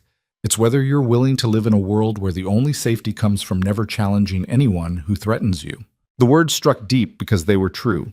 Celine knew it in the part of herself that had walked away from the palace rather than accept being slowly erased. But truth and practicality were different countries, and right now she was standing in the practical one where people needed food more than they needed her freedom. Take a vote. She said it to the room rather than Lucy Yen. Decide if protecting me is worth the cost. I'll accept whatever you choose, and I won't resist if you vote to return me. Lucian looked like he wanted to argue further, but Theron stood before he could speak. The commander's voice carried the weight of someone making choices they'd regret but couldn't avoid. All in favor of complying with King Cedric's demands and returning the fugitive to avoid military and economic retaliation. Hands rose. Celine counted them. 12, 13, 15. More than half. The practical majority choosing survival over principle, because survival was what you did when principle became a luxury you couldn't afford. Lucian watched the vote with an expression carved from stone. When the count finished, he nodded once, sharp and bitter. Noted. As lord of this territory, I'm exercising my right to override this decision. Celine stays. Anyone who wants to challenge that can do so through formal combat challenge or by taking their households and leaving for territories that value compliance over courage. The chamber erupted. Voices rose in protest, chairs scraping as people stood. Theron's face went red, his voice cutting through the chaos. You don't have the right to risk everyone's survival for your personal ideologies. I have the right granted by the charter that established this territory's independence. Lucien's voice carried steel, which states that in matters of external threat, final authority rests with the sitting lord. You elected me to make hard decisions. This is one of them. This is suicide. Karis moved forward, her exhaustion transformed into fury. You're going to watch children starve because you're too proud to admit you can't win every fight. I'm going to prove that some things matter more than convenience. Lucian's gaze swept the room. And if that costs me your support, so be it. But I won't build safety on the backs of people too vulnerable to defend themselves. The council dissolved into argument. Celine stood in the center of it, watching people who'd been willing to hand her over now turn their anger on Lucian instead. She'd wanted them to vote for practical survival, had been prepared to accept being the sacrifice that bought peace. But Lucian had overridden them all, and now the consequences would land on his head instead of hers. The realization hit with sickening clarity. He wasn't protecting her. He was protecting the idea that people could choose defiance over submission even when submission was safer. And he was willing to burn everything he'd built to prove that idea mattered more than any individual's survival. It was possibly the most noble and simultaneously most destructive thing she'd ever witnessed. The council meeting ended in angry fragments, people storming out while hurling accusations about pride and recklessness. Theron stopped at the door, his weathered face tight with something between respect and disgust.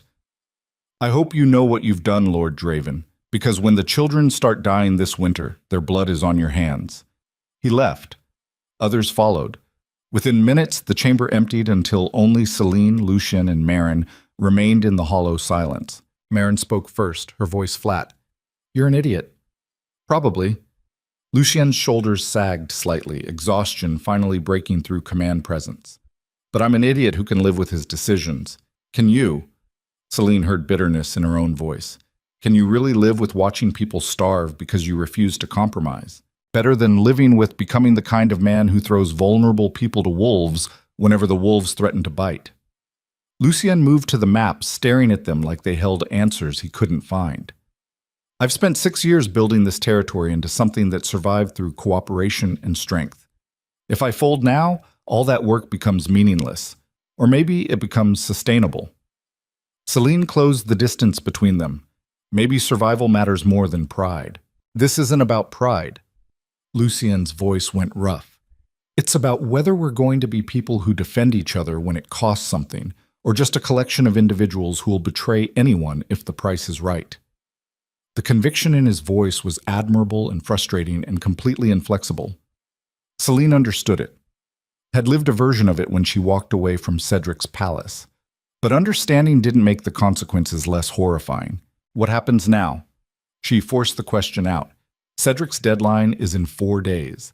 Now we prepare for siege and hope his army hesitates long enough for winter to make invasion impractical. Lucien's finger traced supply routes on the map. If we can hold until the roads freeze, he'll have to wait until spring. That gives us time to negotiate alliances, find alternative trade routes, maybe even turn some of his own lords against him. That's a lot of ifs. It's all we have. He looked up, and the exhaustion in his eyes hit harder than anger would have. Unless you have better options. Celine didn't. That was the problem. Every path led to blood and suffering, just in different configurations. Stay, and people starved. Go, and she died while proving that running from abuse was punishable by execution. Fight, and people died violently instead of slowly. There were no good choices, just variations on devastation. I should train more. The words came out hollow. If we're preparing for siege, I should be useful. You are useful. Lucien straightened, something almost gentle crossing his scarred face. You're proof that walking away is possible, that power is an absolute even when it looks that way. Don't underestimate what that's worth. It's not worth hundreds of lives. Maybe not. But it's worth fighting for anyway. Because the alternative is accepting that powerful men can do whatever they want to vulnerable people, and the rest of us just have to watch. The certainty in his voice should have been reassuring. Instead, it felt like watching someone commit slow suicide out of principle. Celine wanted to argue further, to make him see reason, but she understood stubborn conviction. She'd worn it herself when she walked into the snowstorm with no plan beyond a way. She left him with his maps and his impossible calculations. Outside, night had fallen, and the temperature with it. Celine walked toward the training grounds where garrison soldiers ran drills even in darkness. If she was going to be the excuse for war, she'd at least be dangerous when it arrived. The sword felt heavier than usual in her hands. Or maybe her hands were tired from scrubbing floors and hauling grain. Either way, her strikes lacked force, and the practice dummy absorbed them without resistance. "You're pulling your blows," Theron's voice came from behind her, still fighting like someone who's afraid of hurting things. Celine turned to face the garrison commander. His expression was unreadable in the darkness, but his voice carried disappointment rather than hostility. "I voted to send you back. Not because I think you deserve what Cedric would do to you, because I've seen what war does to territories like this, and I can't watch it happen again." "I know." Celine lowered the sword. "I would have voted the same way." "Would you?"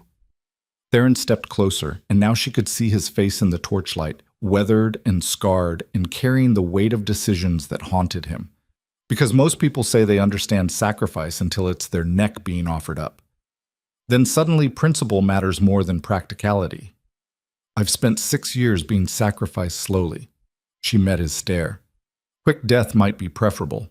"That's despair talking." Theron's voice stayed level. "And despair makes you useless in a fight. If you're going to train, train like you plan to survive. Otherwise, you're just practicing dying." He walked away, leaving Celine alone with the practice dummy and the uncomfortable truth of his words. She'd been fighting like someone who expected to lose. Like defeat was inevitable, and resistance was just performance before the end. But maybe that was exactly what Cedric wanted. To convince her that running had been futile, that defiance was punishable by destruction so complete that no one else would dare try. Celine raised the sword again. This time she didn't pull the blow. The blade bit into the dummy hard enough to send splinters flying, and the impact jarred her arm to the shoulder. Again. She struck harder, and again, until her muscles screamed and sweat soaked through her training clothes, and the dummy looked like something had tried to murder it. She was still swinging when Alara found her an hour later, the younger woman's freckled face tight with worry. "You're going to hurt yourself." "Good." Celine struck again, feeling blisters tear on her palms. "Maybe pain is what I need." "What you need is rest." Alara caught her arm before the next swing. "And food, and to stop trying to punish yourself for things that aren't your fault." "Everything is my fault." Celine heard her voice crack despite efforts at control. "I ran. I brought Cedric's attention here. I'm the reason people are going to die. You're the reason people finally have to choose whether they're going to be ruled by fear or by principle." Ilara's grip tightened. "That's not your fault. That's just reality catching up. Reality is children starving because Lucian's too stubborn to compromise. Reality is children learning that standing up to bullies matters even when it's dangerous." Ilara's voice carried unexpected steel. "I ran from a man who thought he owned me. If I'd had someone like Lord Draven protecting me then, maybe I wouldn't have spent 2 years being beaten before I finally got brave enough to leave. So don't tell me this fight isn't worth it." The words hit like stones. Celine stared at the younger woman and saw a determination that mirrored her own the night she walked away from Cedric. Alara was right. This wasn't just about Celine's freedom or Lucien's pride. It was about whether vulnerable people had any protection at all, or if power could always reclaim what it considered property. But knowing something was right didn't make the cost less brutal. The next 3 days passed in frantic preparation. Lucien mobilized the garrison and called up auxiliary forces, farmers and mill workers who'd trained part-time but never expected actual deployment. Supply lines were secured, alternate routes scouted, alliances confirmed with smaller territories that resented Cedric's expansion as much as the North did. Celine trained harder than anyone, pushing her body past exhaustion into something that felt like readiness or desperation depending on the moment. Her hands bled and healed and bled again. Her muscles adapted to sword weight and shield balance. She learned to move in formation, to watch flanks, to understand the brutal arithmetic of combat where every mistake was measured in bodies. On the morning of the 4th day, scouts reported movement on the southern road. An army, smaller than feared but still substantial. 500 men, maybe 6. Led by someone wearing Aramore colors and riding a white horse that Celine recognized even from this distance. Cedric had come himself. Not content to send generals or proxies, he'd brought his own presence to prove that defiance required personal attention. The garrison assembled on the northern border where forest gave way to open ground. Lucien positioned forces with the efficiency of someone who'd studied warfare academically but never faced it practically. Theron made quiet adjustments, his experience showing in small shifts that turned defensive lines from adequate to effective. Celine stood in the second rank, her sword feeling both too heavy and too light. Around her, soldiers checked equipment with the nervous precision of people trying to control what they could when so much was beyond control. The air smelled like snow and leather, and fear barely contained. The Southern Army stopped just outside bow range. A single rider broke formation, carrying a white flag and a scroll. Lucien rode out to meet him, and Celine watched the brief exchange, words she couldn't hear, gestures that looked formal and tense. When Lucien returned, his face was carved from winter. "Cedric offers terms. We surrender the fugitive within the hour, and his forces withdraw. No retaliation, no economic sanctions. Just return what belongs to him and everything goes back to normal." Theron's voice cut through the murmurs. "And if we refuse, then he considers it an act of war and responds accordingly." Lucien's eyes swept across the assembled forces. "I've made my decision, but I won't ask anyone to die for it who isn't willing. If you want to stand down, leave now. No judgment, no punishment, no one moved. Not because they all agreed with Lucien's choice, Celine realized, but because leaving now would mean abandoning the people who stood beside them. Survival in the North meant loyalty even when loyalty was complicated. Lucien nodded once, then turned to face the Southern Army. His voice carried across the open ground between forces. "Tell King Cedric that the Northern Territory doesn't return people to those who abuse them. If he wants to test that position with violence, we're ready." The messenger rode back. Minutes passed like hours. Then the Southern Army began to move, not retreating but repositioning. Formations shifting into attack stance, archers knocking arrows, cavalry moving to flank positions. This was happening. Actually happening. War over one woman's freedom and one lord's refusal to compromise. Celine felt terror and exhilaration war in her chest. She'd run from Cedric to avoid this exact confrontation, but running had just delayed it, because men like him didn't accept losing what they considered property. Eventually, you had to fight or accept being consumed. She'd spent 6 years accepting. Today she'd fight. The Southern Army charged. Time fractured into fragments. Orders shouted, arrows flying, the thunder of horses closing distance. Celine's training took over, her body moving through defensive formations while her mind struggled to process the chaos. The first impact hit like a wave crashing into rock, shields slamming together, swords finding gaps, men screaming in pain or fury or both. She fought like something desperate had taken residence in her limbs, all the rage and humiliation and exhaustion of 6 years pouring into each swing. Her blade found armor and flesh, and she felt impact shudder through her arms. Someone screamed. Maybe her. Maybe the man whose blood now splattered across her face. The battle became a nightmare of sound and motion. Celine lost all sense of strategy or formation, just fought to stay alive while bodies pressed on all sides. She saw Alara go down under a cavalry charge and felt something tear in her chest. Saw Theron taking on 3 soldiers at once, his weathered face transformed into something feral. Saw Lucien cutting through enemy lines toward a white horse and the king who rode it. Cedric fought with his polished technique of someone trained by expensive masters who'd never actually tried to kill him. Lucien fought like violence was a language he'd learned young and never forgotten. Their blades met with force that sent shockwaves through both armies, a focal point where the entire battle seemed to hold its breath. Celine tried to reach them, but the press of bodies made it impossible. She could only watch as her former husband and her protector tried to murder each other while armies clashed around them. Then Cedric's eyes found hers across the chaos. The recognition hit like lightning. His face twisted, not with love or longing, but with possessive fury. The look of a man whose property had escaped and now needed to be retrieved or destroyed to prevent others from getting similar ideas. He changed tactics immediately, disengaging from Lucien and spurring his horse toward where Celine fought. Soldiers moved to block him, but were cut down or scattered. Nothing subtle about it, just raw force and the absolute conviction that he could take what belonged to him regardless of who stood between. Celine raised her sword with hands that shook. This was it. The confrontation she'd run from, fought to avoid, sacrificed everything to escape. Cedric bore down on her with death in his eyes and 6 years of humiliation demanding payment. Lucien's roar cut through the battle noise. He threw himself between them, blade rising to meet Cedric's downward strike. The impact threw both men from their horses, and they hit the frozen ground in a tangle of armor and fury. The battle swirled around them but seemed to pause, every eye drawn to the 2 men grappling in the blood-soaked snow. Cedric's face was contorted with rage. Lucien's was cold as northern winter. They fought like men who understood this moment would define everything that came after.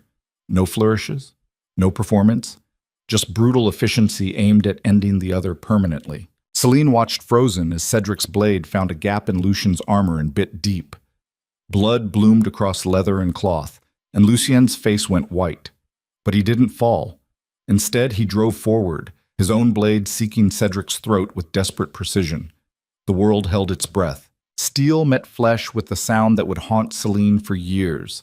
Not a clean clash of metal, but the wet crunch of a blade, finding the soft places between bone and artery.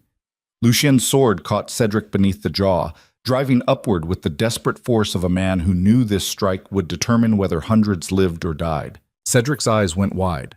Not with pain yet, but with the shocked understanding that mortality had finally found him after 32 years of believing himself untouchable.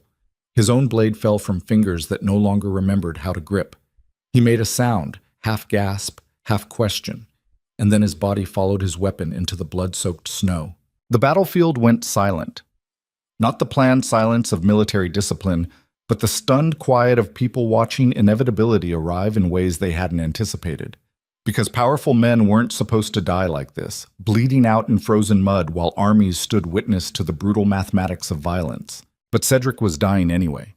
His hands clutched at the wound that poured his life into the earth with each weakening heartbeat. His mouth worked around words that wouldn't form. And his eyes, those eyes that had looked through Celine for 6 years like she was furniture rather than human, finally saw her with the clarity that came when everything else was stripped away. Celine moved without thinking. Her feet carried her across the space between them until she stood over the man who'd married her and broken her and turned her escape into an excuse for war.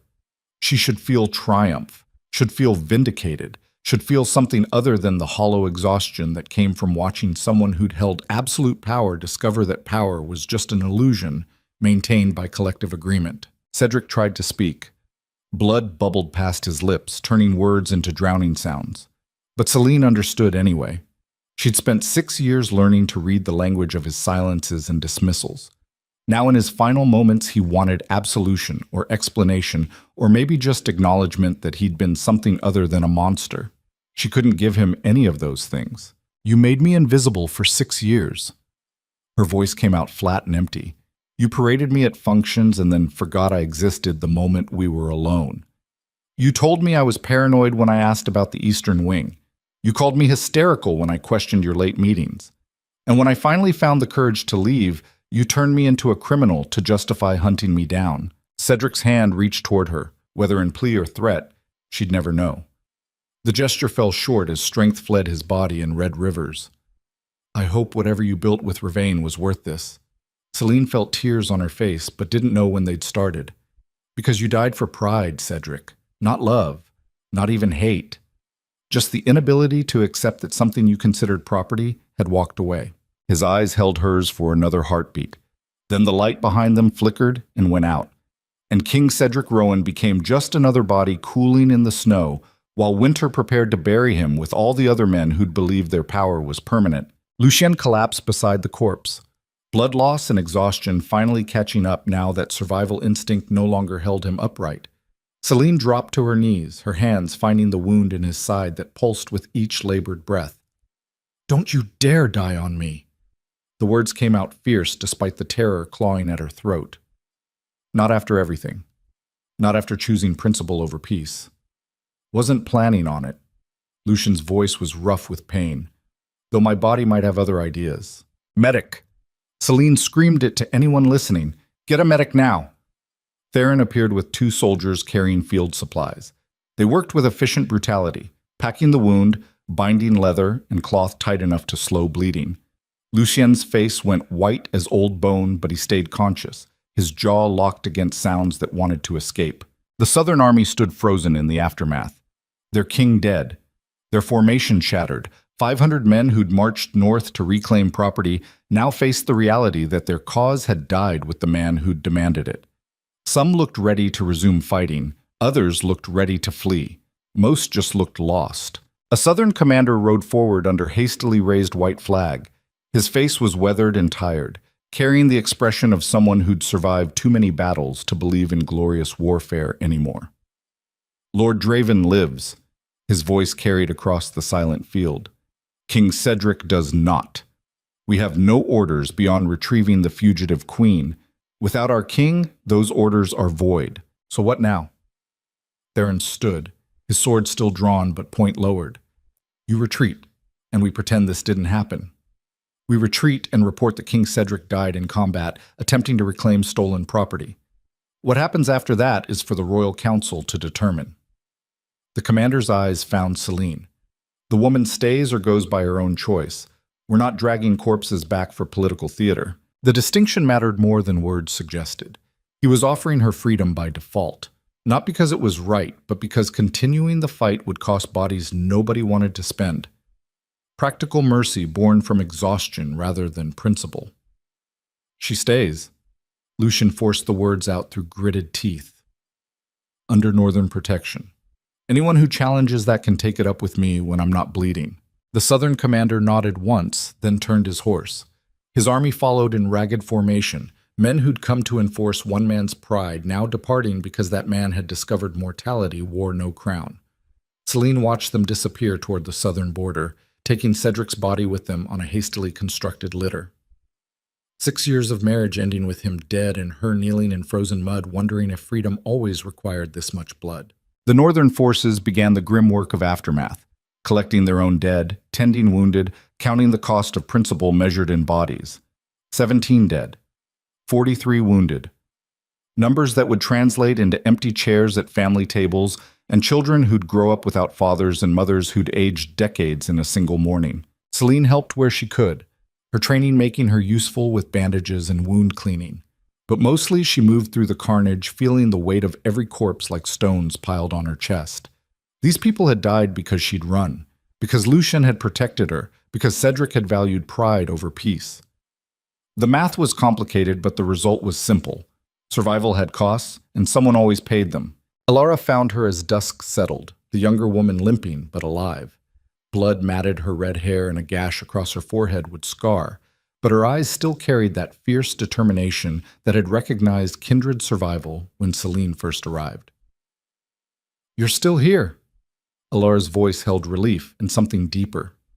"I saw Cedric fall and thought maybe you'd leave now that he's gone.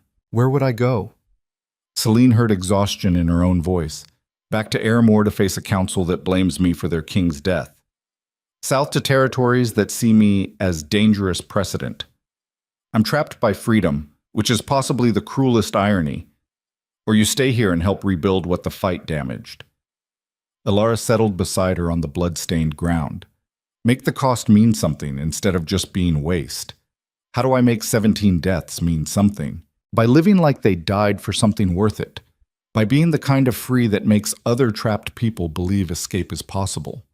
By not letting Cedric's final act be turning you into someone who regrets fighting back." The words settled like sediment. Celine looked across the battlefield where northern soldiers worked to burn the dead before scavengers found them. She'd spent 6 years being quietly erased, 1 month learning to survive through labor, 4 days preparing for violence, and 1 morning watching the man who'd caged her die because he couldn't accept that cages only held people who hadn't realized the doors were never actually locked. Freedom wasn't clean, wasn't painless, wasn't the golden liberation she'd imagined during lonely palace nights. It was bloody and exhausting and weighted with responsibility for consequences that rippled outward from every choice. But it was hers. That had to count for something. Lucien spent 3 days hovering between survival and bleeding out, while physicians worked to keep infection from claiming what violence hadn't. Celine sat vigil outside his chamber, refusing food or rest until Marin physically dragged her to the mill and forced soup down her throat. "He's either going to live or die."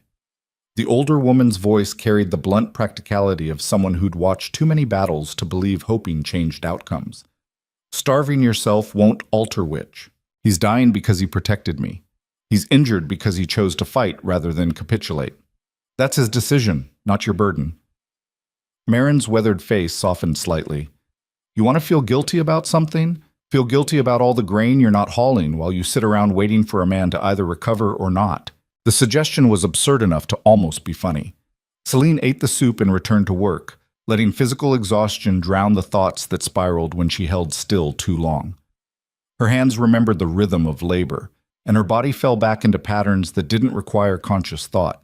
But she checked on Lucien twice daily, standing in doorways watching physicians change bandages and measure fever. He stayed unconscious for most of it, his body fighting internal battles that were quieter but no less vicious than the one that had nearly killed him. On the 4th morning, his eyes opened. Awareness returned slowly, consciousness clawing its way back from wherever it had been hiding. When his gaze found Celine standing in the doorway, something almost like relief crossed his face. "You're still here." His voice was rough from disuse. "Thought maybe you'd taken the chance to disappear." "Considered it." Celine moved closer, stopping at the bedside where morning light cut sharp shadows across his scarred face.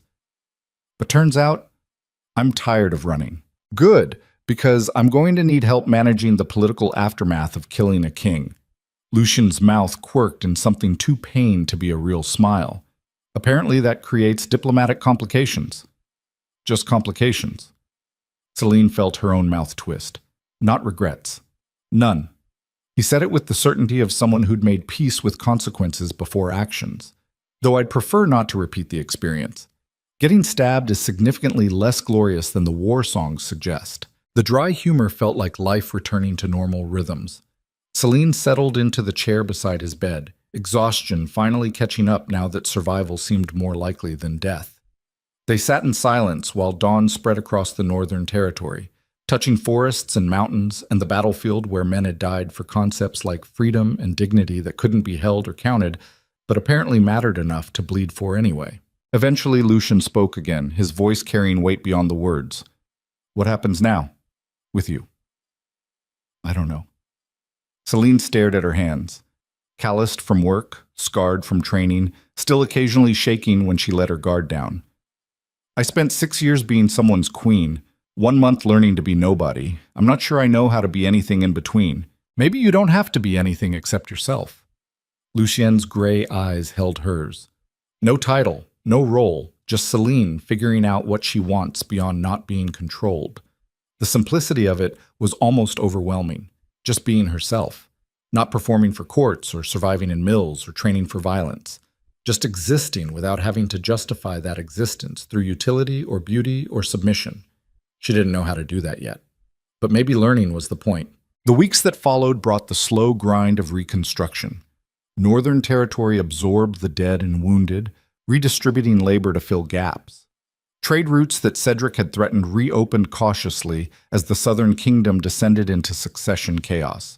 Ravain had fled the capital with treasury funds, and the Royal Council fought over whether to hunt her or focus on selecting a new monarch from the confused tangle of distant relations who all claimed legitimacy. Celine watched it from a distance, neither part of Aramor politics nor fully integrated into northern life. She existed in the strange liminal space of someone whose presence had catalyzed change, but who wasn't sure what role she played in whatever came after. She worked in the mill still, though Marin reduced her hours and assigned less brutal tasks now that she wasn't actively trying to prove herself through exhaustion. She trained with the garrison occasionally, maintaining skills she hoped never to use again, but couldn't quite abandon. And she sat with Lucien as he recovered, the two of them navigating a relationship that wasn't quite friendship and wasn't quite obligation, but held elements of both. 3 months after the battle, a messenger arrived from Aramor. Not soldiers this time, but a single diplomat carrying a sealed proposal from the interim Royal Council. Celine read it with Lucien and Theron present, her hands steady despite the implications. They were offering formal recognition of her divorce from Cedric, retroactive to the night she left, erasing the charges of theft and abandonment. In exchange, she'd signed documents renouncing any claim to the Aramor throne and agreeing never to return to the Southern Kingdom's capital. They'd provide a modest pension sufficient to live comfortably, but not extravagantly. It was freedom on paper, official acknowledgement that she'd never belonged to Cedric and couldn't be held accountable for leaving. But it was also exile, permanent separation from a place that had been her home for 6 years, however painful that home had been. And the pension felt uncomfortably like payment to disappear quietly and not remind anyone that queens could walk away if they were brave or desperate enough. You don't have to sign. Lucien's voice was carefully neutral. You could refuse and demand better terms. What better terms? Celine set the papers down, feeling hollow exhaustion. Recognition without exile. Return to a city where everyone knows I'm the queen whose marriage was such a failure her husband had to find someone else. Where I'd spend the rest of my life being the cautionary tale about women who don't properly satisfy their husbands. That's not what happened. It's what they'll say happened. She cut him off gently, because that narrative protects their comfortable belief that power structures work when everyone follows the rules. Acknowledging that Cedric was abusive means acknowledging that lots of powerful men are abusive, and that's inconvenient. So you sign and let them write their version. I sign and write my own version by living however I choose without needing their approval. Celine met his gaze. That's more freedom than most women ever get. I'll take it. She signed the documents that afternoon and watched the messenger depart with proof that Queen Celine Vale had officially ceased to exist. The woman who remained had no title, no official standing, no role in the grand political theater that ground through lives and called it governance. She was just Celine. And after 6 years of being someone's possession and 1 season of being everyone's problem, just Celine felt like victory. Spring came late to the Northern Territory, but it came. Snow melted into rivers that fed the forests, and life returned to land that winter had scraped bare. The mill reopened fully, its wheel turning again with the sound that meant survival and continuity. Celine stood watching it one morning when Lucien found her, his gait still slightly uneven from injuries that had healed but left permanent changes. He'd spent the winter managing the territory's recovery and negotiating with southern lords who'd seen Cedric's death as opportunity rather than tragedy. His hair had more gray now, and new lines marked his face. But his eyes were still that hard iron gray, and his presence still carried the weight of someone who'd learned to command through competence rather than inherited authority. "I'm leaving." Celine said it before he could speak, the decision crystallizing as words left her mouth. Not fleeing, just going. To see what else exists beyond mills and battlefields and places where everyone knows my story. Lucian nodded slowly. "Where?" "I don't know yet. West, maybe. Toward the coast. I've never seen the ocean. That's a long journey for someone traveling alone. I've made longer ones." She turned to face him fully. "You gave me protection when I needed it. Fought for principles that could have destroyed everything you'd built. I'm grateful. But I think I need to find out who I am when I'm not running from something or being protected by someone." Understanding crossed his scarred face. "Not all debts are paid with staying. Sometimes the best thing you can do for people who saved you is become someone who doesn't need saving anymore." "Exactly." They stood in silence while the mill wheel turned and workers moved through morning routines that would continue regardless of who left or stayed. Eventually, Lucian reached into his coat and produced a sealed letter for when you reach the coast. "It's an introduction to a merchant family I've done business with. They'll give you work if you want it, or just a place to rest if you need it." Celine took the letter, feeling the weight of continued protection even in departure. "Thank you. For this. For everything." "Don't thank me." Lucian's expression was unreadable. Just live well enough that 17 deaths meant something beyond body count. The words hit deep because they were exactly what she needed to hear. Not absolution or reassurance, but the stark reminder that freedom came with responsibility to make it matter. "I'll try." She meant it down to bone level. "I'll keep trying until I figure out what that looks like." That's all anyone can do. Celine left the Northern Territory 3 days later with a pack of supplies, the letter of introduction, and money she'd earned through months of labor. Alara walked her to the border, the younger woman's freckled face holding pride and sadness in equal measure. "You're really doing it. Leaving everything behind to wander towards something undefined. Isn't that what you did when you ran north?" Celine adjusted the pack on her shoulders. Sometimes the only way to find out who you are is to remove everyone who thinks they know already. Right, if you settle somewhere. Alara pulled her into a fierce hug.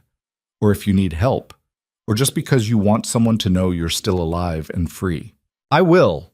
Celine returned the embrace, feeling the warmth of connection that didn't demand permanence. "Thank you for showing me that survival can be loud instead of silent. Thank you for showing me that walking away is possible, even when it's terrifying."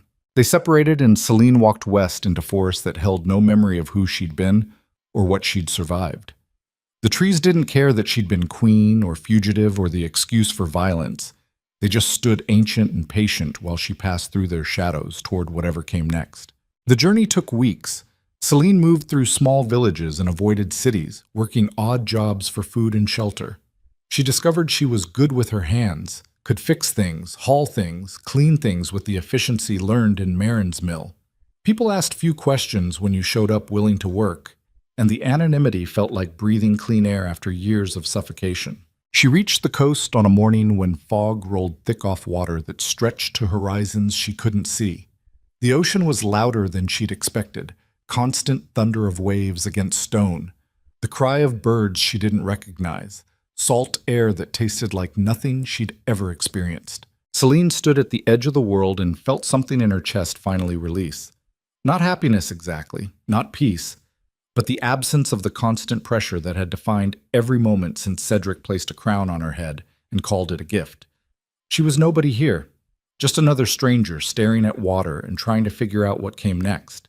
And for the first time in 7 years, that felt like enough. The merchant family Lucien had written about lived in a coastal town called Breakwater, all-weathered docks and salt-stained buildings that looked like they'd grown from the rocks rather than been built on them. They welcomed Celine with the cautious warmth of people who trusted Lucian's judgment but reserved full acceptance until she'd proven herself. She worked their warehouse initially, inventory and organization, tracking shipments of goods that moved between territories she'd never heard of. The labor was different from the mill, but familiar in its rhythms. Show up, work hard, prove through action rather than words that you belonged. Months passed. Celine rented a small room above a bakery that smelled like yeast and sugar every morning. She learned the tides and weather patterns that governed coastal life, made tentative friendships with people who knew her as just Celine, the woman who'd shown up from the north with work-roughened hands and eyes that had seen too much. She wrote to Alara occasionally, letters that described the ocean and new routines and the strange experience of building a life that was entirely her own choice. Alara wrote back with news from the north. Lucian had fully recovered and was negotiating peace treaties that might actually last. Marin had taken on 3 new workers and complained about all of them. The territory had survived winter better than feared. And Cedric's death had become the story that proved queens could escape if they were willing to pay the cost. A year after reaching the coast, Celine received word that the Southern Kingdom had selected a new monarch, a distant cousin who'd immediately begun reforms aimed at preventing the kind of abuse and corruption that had defined Cedric's reign. Property rights for women, legal paths to divorce, protections against domestic violence. It wasn't enough. Would never be enough to undo the damage already done. But it was something. Seeds planted in soil that had been poisoned, waiting to see if anything could grow. Celine read the letter while sitting on rocks overlooking water that never stopped moving. She thought about the girl who'd married a king and believed love would come if she was patient enough. About the woman who'd fled into a snowstorm with nothing but desperation. About the survivor who'd learned to scrub floors and swing swords and make choices that cost other people's lives. She thought about Cedric dying in the snow, and Lucien bleeding for principle, and 17 soldiers who'd never see another spring because she'd decided freedom mattered more than quiet suffering. The guilt would never fully leave. She understood that now. You didn't walk away from the wreckage she'd caused without carrying some of it permanently. But guilt didn't have to be paralysis. It could be fuel instead. Motivation to make the life she'd fought for mean something beyond just her own survival.